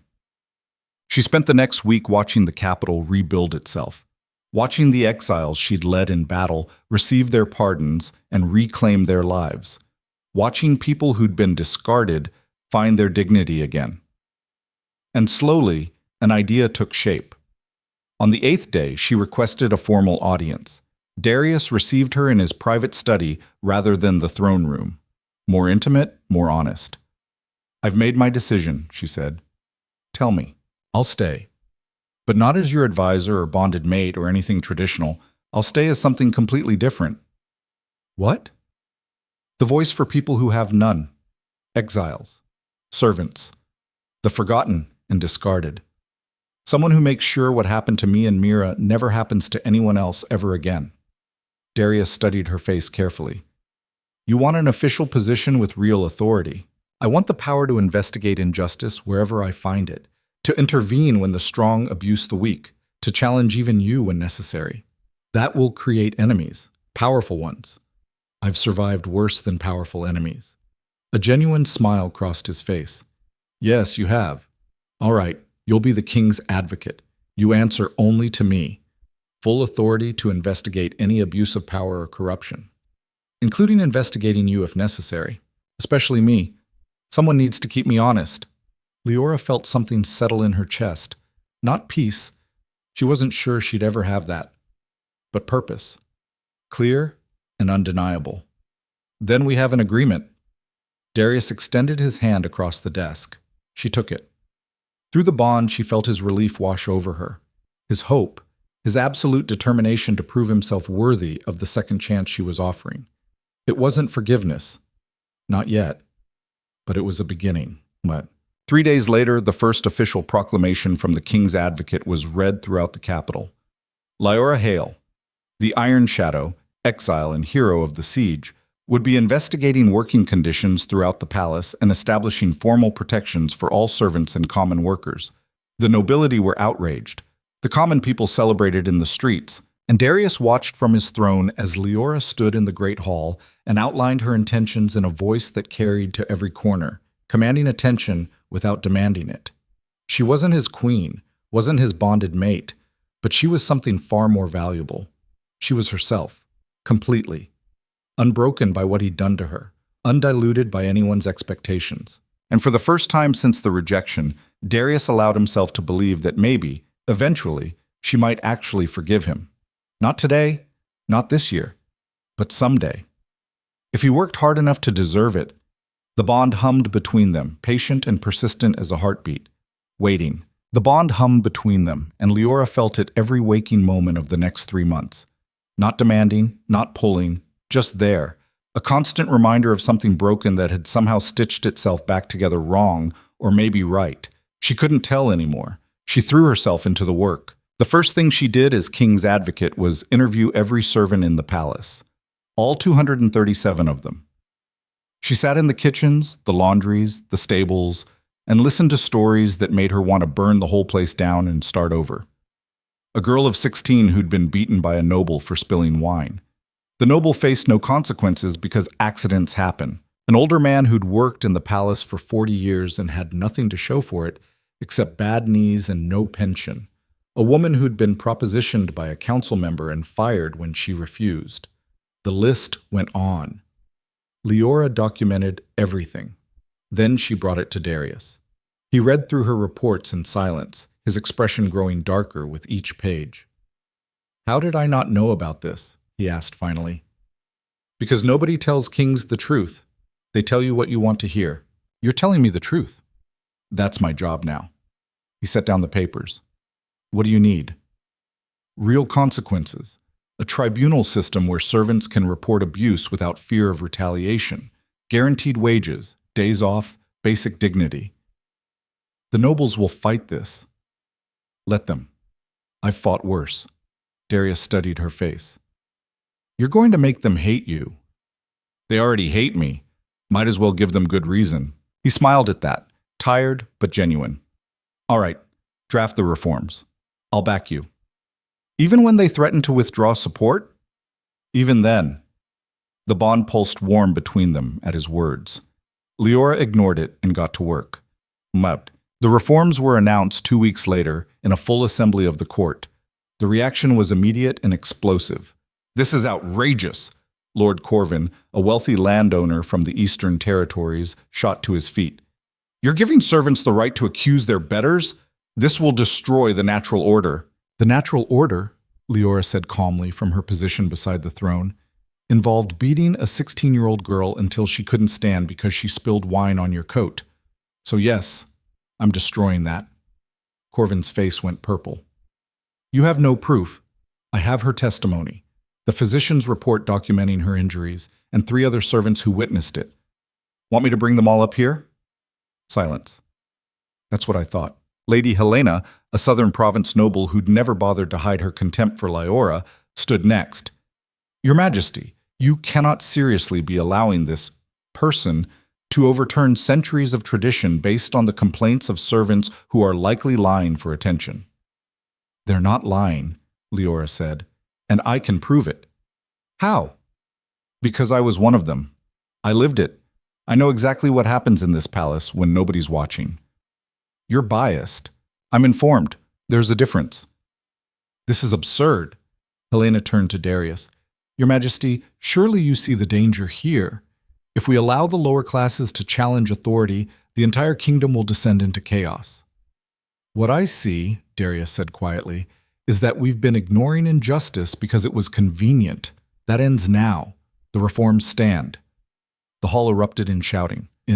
Leora stood there and took it. Let them rage, let them threaten, let them show exactly who they really were. When the assembly finally ended and the nobles had stormed out, Darius found her in the corridor outside. "That went well," he said dryly. "Could have gone worse. Nobody actually threw anything." "Give them time." He looked exhausted. The wound in his side was healed, but the weight of the crown sat heavy on him. "Are you sure about this? They're going to make your life hell. My life has been hell since I was born. This is just a different kind." "Leora, I'm not stopping. These reforms matter. People matter, even the ones nobody wants to see." "I know." He reached out like he was going to touch her arm, then stopped himself. "I just don't want you to have to fight this battle alone." "I'm not alone. I have Mira. I have the other servants. I have people who actually understand what's at stake. And me. You have me." The bond thrummed at those words, and Leora felt something complicated twist in her chest. "Do I?" she asked quietly. "Yes. For whatever that's worth." She wanted to say it was worth nothing, wanted to keep the walls up and the distance firm, but the truth was harder and more painful. "It's worth something," she admitted. "I'm still figuring out what." The backlash came fast. 3 nobles withdrew their financial support from the crown, claiming they couldn't in good conscience fund a kingdom that had lost its way.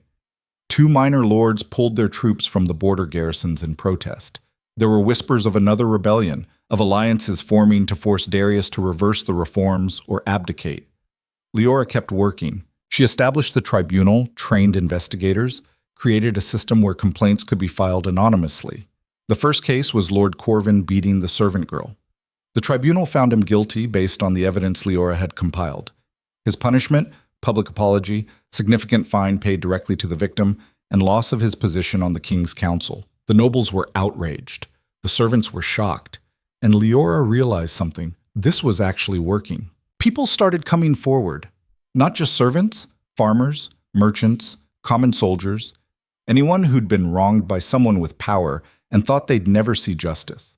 The tribunal heard case after case. Some were legitimate, some weren't. But all of them were investigated fairly and judged on evidence rather than status.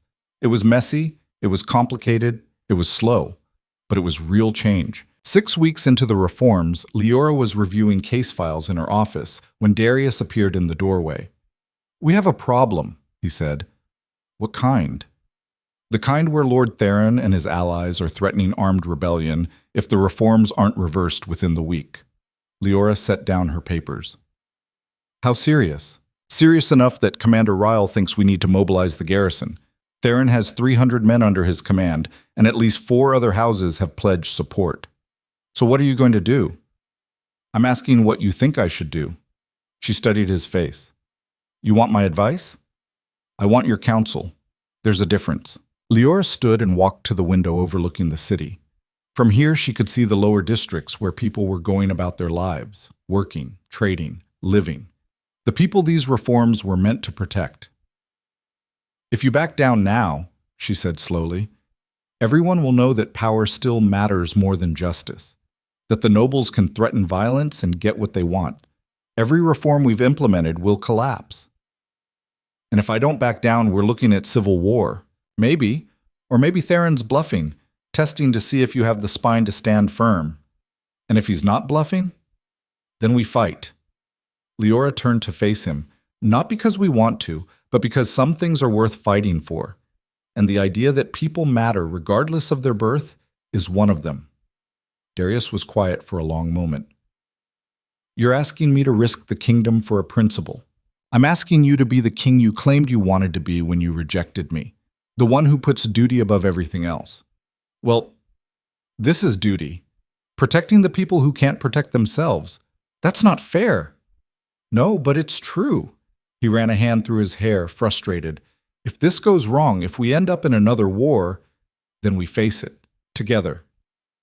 The word slipped out before she could stop it. I mean, as king and advocate, not, I know what you meant. But something in his expression suggested he'd heard what she'd almost said. The bond hummed between them, and for once, Leora didn't try to push it away. Darius sent a message to Lord Theron the next morning. The reforms stand.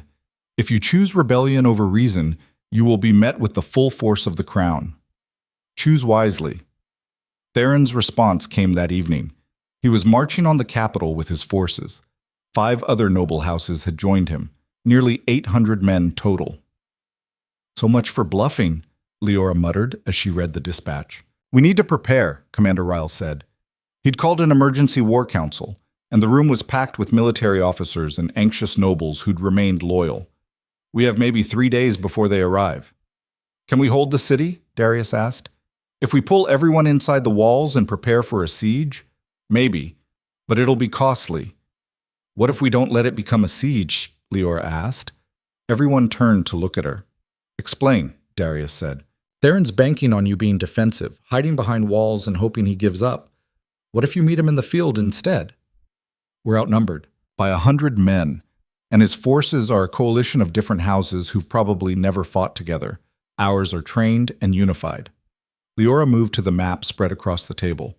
We choose the ground, force him to fight on our terms, and we make it clear that this isn't about reforms, it's about him challenging the crown. Frame it as treason, not politics. That's risky, one of the generals said. Everything's risky. This is just less stupid than the alternatives. Ryle actually smiled at that. I like her plan, Your Majesty. Of course you do, Darius muttered, but he was studying the map with the expression he got when he was working through strategy. If we're going to do this, we do it right. Full mobilization. We march out tomorrow. I'm coming with you, Leora said. Absolutely not. Not asking permission. Those reforms are mine. If we're fighting for them, I'm fighting too. Leora, this isn't the Reaches. This is organized warfare. I led 200 exiles in urban combat and held off an invading army. I think I can handle a field battle.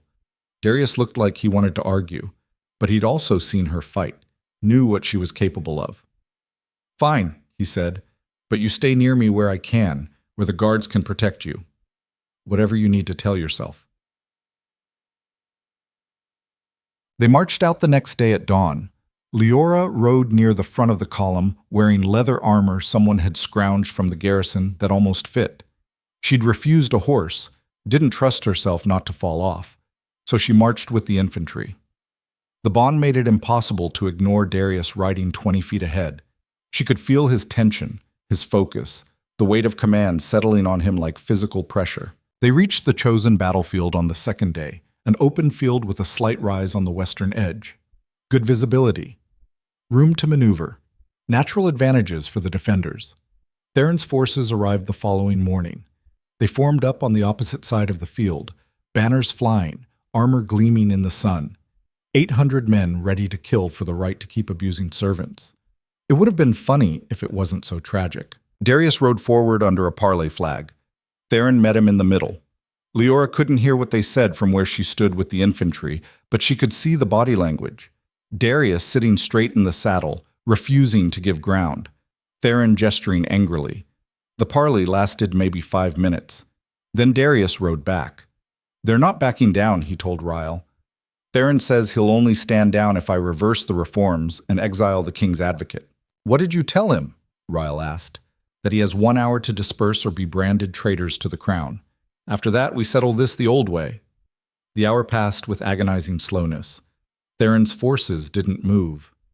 "Well," Darius said quietly, more to himself than anyone, "I tried diplomacy." He gave the order to advance. The battle was nothing like the siege. That had been chaos, urban fighting, ambushes, desperation. This was organized violence. Lines of men marching forward with shields locked and spears leveled, cavalry sweeping the flanks, archers raining death from both sides. Leora stayed with the infantry in the center as they advanced. The man next to her, a young soldier who looked barely 20, was shaking. "First battle?" she asked. "How'd you guess?" "The look on your face. You'll be fine. Stay in formation. Keep your shield up. Don't try to be a hero." "Easy for you to say. You're the Iron Shadow." "The Iron Shadow is just as scared as you are. I'm just better at hiding it." That got a nervous laugh. Then the lines collided, and there was no more time for talking. Leora had fought plenty of times. Bandits, rogues, assassins. But this was different. This was war. Hundreds of men trying to kill each other in organized rows. She stayed in formation like she'd told the young soldier to do. Blocked with her shield, struck when openings appeared. Tried not to think about the fact that these were kingdom soldiers killing other kingdom soldiers over whether servants deserved basic rights. The battle raged for what felt like hours, but was probably less than one. Theron's coalition started fracturing first.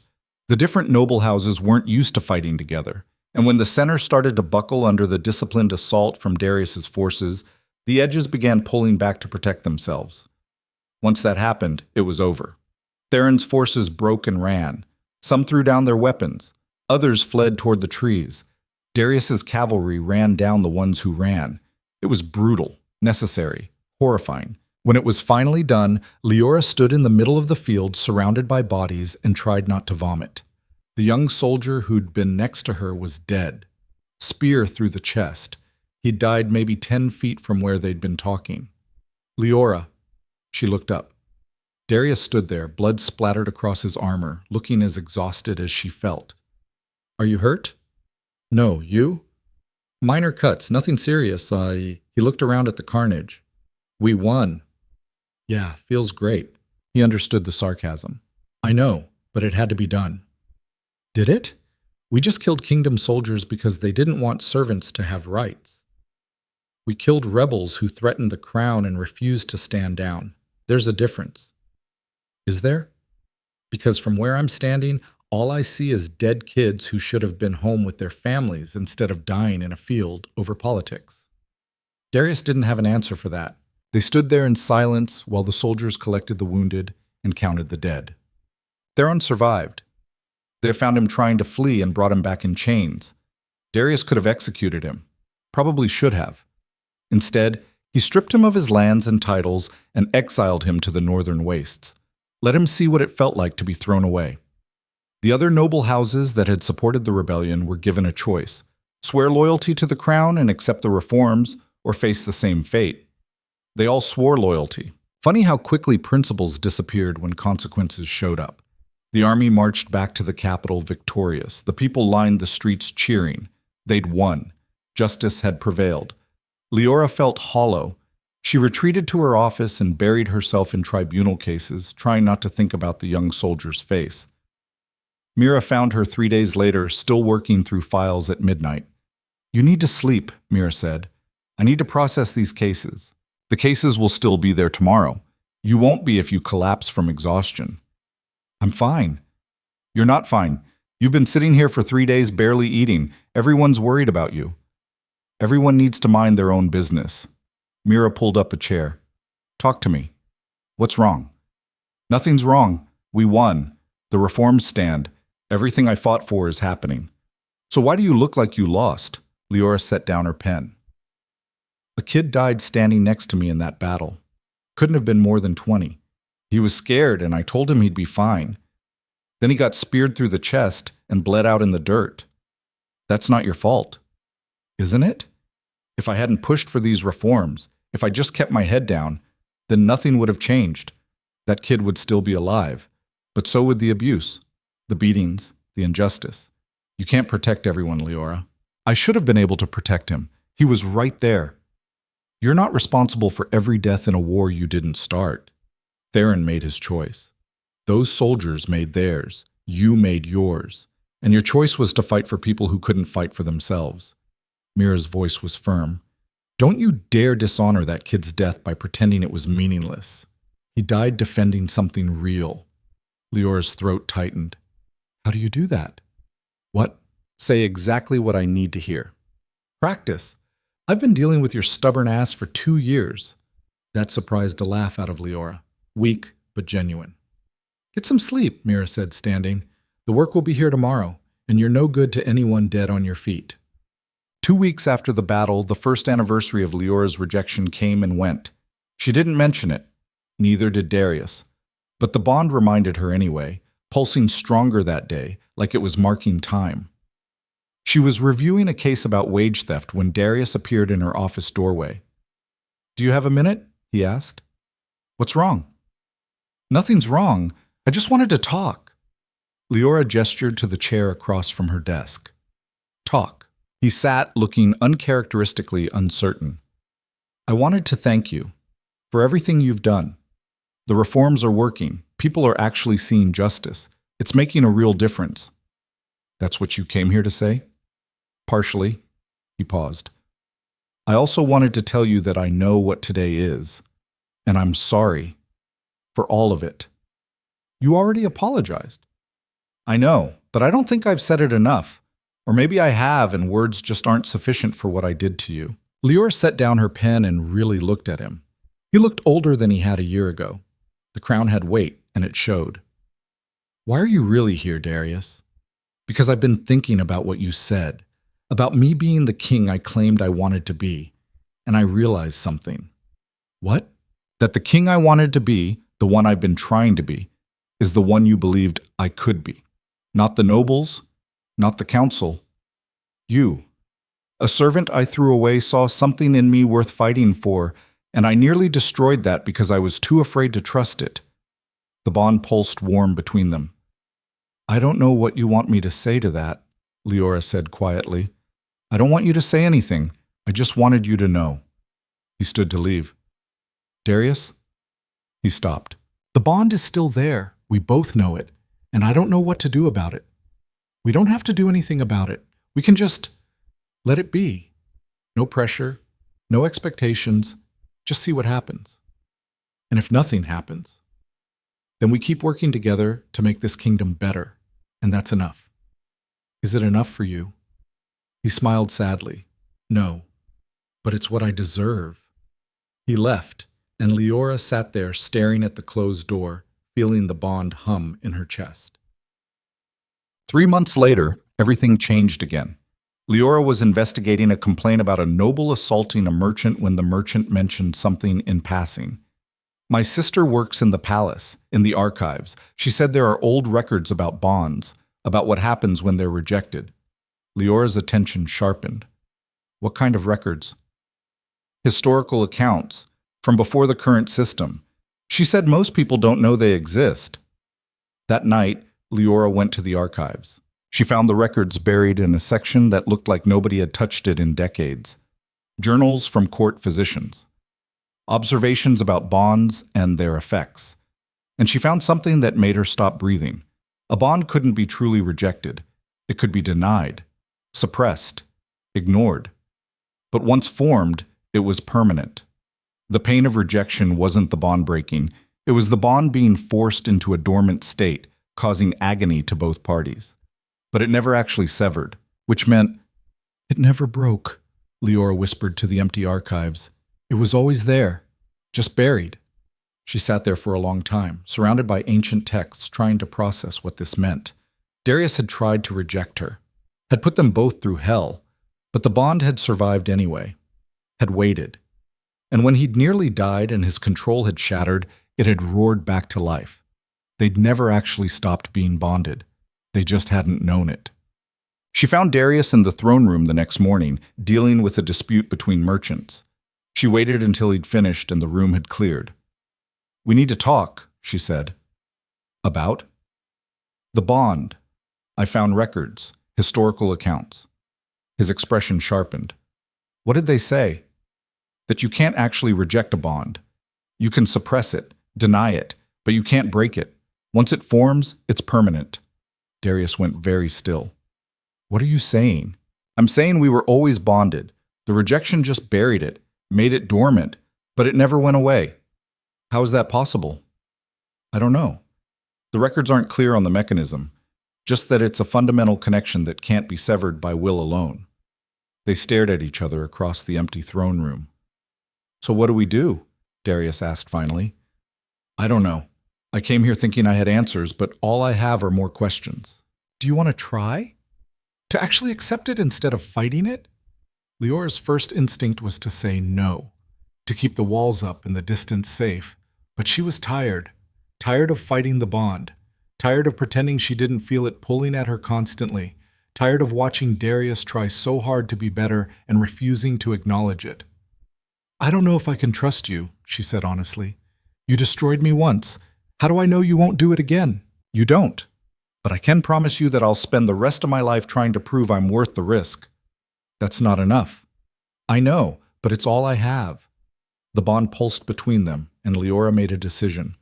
"We try," she said, slowly, no expectations, no pressure, just see what happens. "I can do slowly. And if it doesn't work, if I can't get past what you did, then we keep working together as king and advocate, and I'll accept that." Leora nodded. "All right, let's try." They started small. Dinners together after long days, walks through the palace gardens, conversations that weren't about work. Leora learned things about Darius she'd never known, that he'd wanted to be a scholar before the crown had fallen to him, that he played chess but always lost because he overthought every move, that he hated the taste of wine but drank it anyway because it was expected. Darius learned about her too, about the orphanage, about the years of being invisible, about the Reaches and what she'd survived. The bond strengthened with each interaction, no longer fighting against denial. It settled into something warm and constant instead of painful and sharp. 6 months after they'd started trying, Darius asked her a question. "Do you think you'll ever forgive me, completely?" They were in the gardens, watching the sun set over the city. "I don't know," Leora said honestly. "Some days I think I already have. Other days I remember standing in that council chamber feeling the bond shatter, and I want to hate you all over again." "That's fair. But I'm trying. That has to count for something. It counts for everything." She looked at him, really looked at him, saw the man instead of the king, saw someone who'd made a catastrophic mistake and was genuinely trying to be better. "I think I'm falling in love with you," she said. "The real you, not the bond, not what I thought you were, the actual person you are now." "I fell in love with you the night we met," Darius said quietly. "That's what terrified me. The bond showed me exactly who you were, and I loved you immediately, completely, and I couldn't handle it. And now I love you even more, because I've seen what you became without me. How strong you are, how brave, how absolutely relentless when you believe in something." He turned to face her fully. "You didn't need me to become the Iron Shadow. You did that yourself, and that's terrifying in the best possible way." Leora felt tears prick her eyes. "I needed you to see me. That's all I ever wanted, for someone to look at me and see something worth keeping." "I see you. I've always seen you. I was just too much of a coward to admit it mattered more than anything else. And now? Now I'm trying to be brave enough to deserve you." She kissed him. Not because the bond demanded it, not because she'd forgiven everything, but because she wanted to. Because despite everything, this broken thing between them had grown into something real. The bond blazed bright and warm as their lips met, and Leora felt something settle into place. Not perfect, not healed completely, but whole enough. 2 years after the rejection, Leora stood in the Great Hall and made an announcement. The king's advocate had been successful beyond anyone's expectations. The tribunal system had spread beyond the capital to every major city. Servant protections were now law throughout the kingdom. Abuse cases had dropped by 70%, and Leora was stepping down. The hall erupted in shock. "I'm not leaving," she clarified. "I'm just changing roles. Someone else can run the tribunal now. Bigger than one person, bigger than me." "Then what will you do?" someone called out. Leora looked at Darius, who stood beside the throne with a smile that said he'd known this was coming. "I'm going to travel, visit the places where the reforms haven't reached yet, help communities build their own justice systems, make sure this spreads to every corner of the kingdom, not just the cities." "And after that?" another voice asked. "After that?" Leora smiled. "I'll come home." She looked at Darius as she said it, and the bond hummed warm between them. Home wasn't the palace or the capital or even the kingdom. Home was standing beside someone who'd once thrown her away and had spent years proving he'd never make that mistake again. Home was choosing to stay not because she had to, but because she wanted to. Home was forgiving without forgetting, moving forward without erasing the past.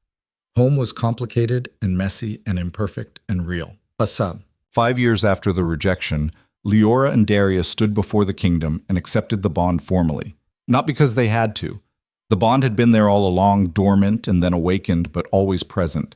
They did it because they chose to. Because love wasn't about perfection or destiny or bonds that couldn't be broken. It was about choosing someone. Every day. Even when it was hard. Especially when it was hard. Leora wore a simple dress, not the elaborate gown the palace tailors had tried to force on her. Darius wore his crown, but his smile was genuine. They spoke their vows in front of nobles and servants alike. Because that mattered. Because everyone deserved to see that the servant girl who'd been thrown away had become someone the king chose freely. "I accept this bond," Darius said, his voice carrying across the hall. "Not because fate demands it, but because I choose you every day, for the rest of my life." "I accept this bond," Leora replied, "not because it never broke, but because we both did, and we chose to heal together anyway." The bond blazed gold and bright between them as they kissed, and Leora felt something she'd never expected to feel. Peace. Not because everything was perfect. The kingdom still had problems. Injustice still existed. There was still work to do. But she wasn't alone anymore. She'd been thrown away and had become something stronger. Had proven that worth wasn't about birth or rank or destiny. It was about choices. And she'd chosen to stay, to fight, to love someone who'd hurt her and had spent years earning his way back. That night, as they stood on the balcony overlooking the city, Darius asked her one more question. "Do you regret it, any of it?" Leora thought about the rejection, the reaches, the battles, the pain. "No," she said finally, "because all of it made me who I am, and I like who I am." "So do I." "I know." She leaned into him. "That's why this works." They stood there in comfortable silence, the bond humming between them, no longer a chain or a burden or a wound. Just a choice they made together, every single day. And that was enough. The Iron Shadow became legend, not for what she survived, but for what she built. The tribunal system spread across the entire kingdom and beyond. Servant protections became standard. Justice stopped being a privilege of the wealthy. Leora and Darius ruled together for 40 years. They fought, they disagreed, they challenged each other constantly. But they never stopped choosing each other. And when people asked how a servant became a queen, Leora always gave the same answer. "I didn't become a queen, I became myself." The crown just came with the territory. Because in the end, that was the real lesson. You don't need someone else to give you worth. You don't need validation from people who threw you away. You just need to survive long enough to prove to yourself that you're worth keeping. Everything else is just details.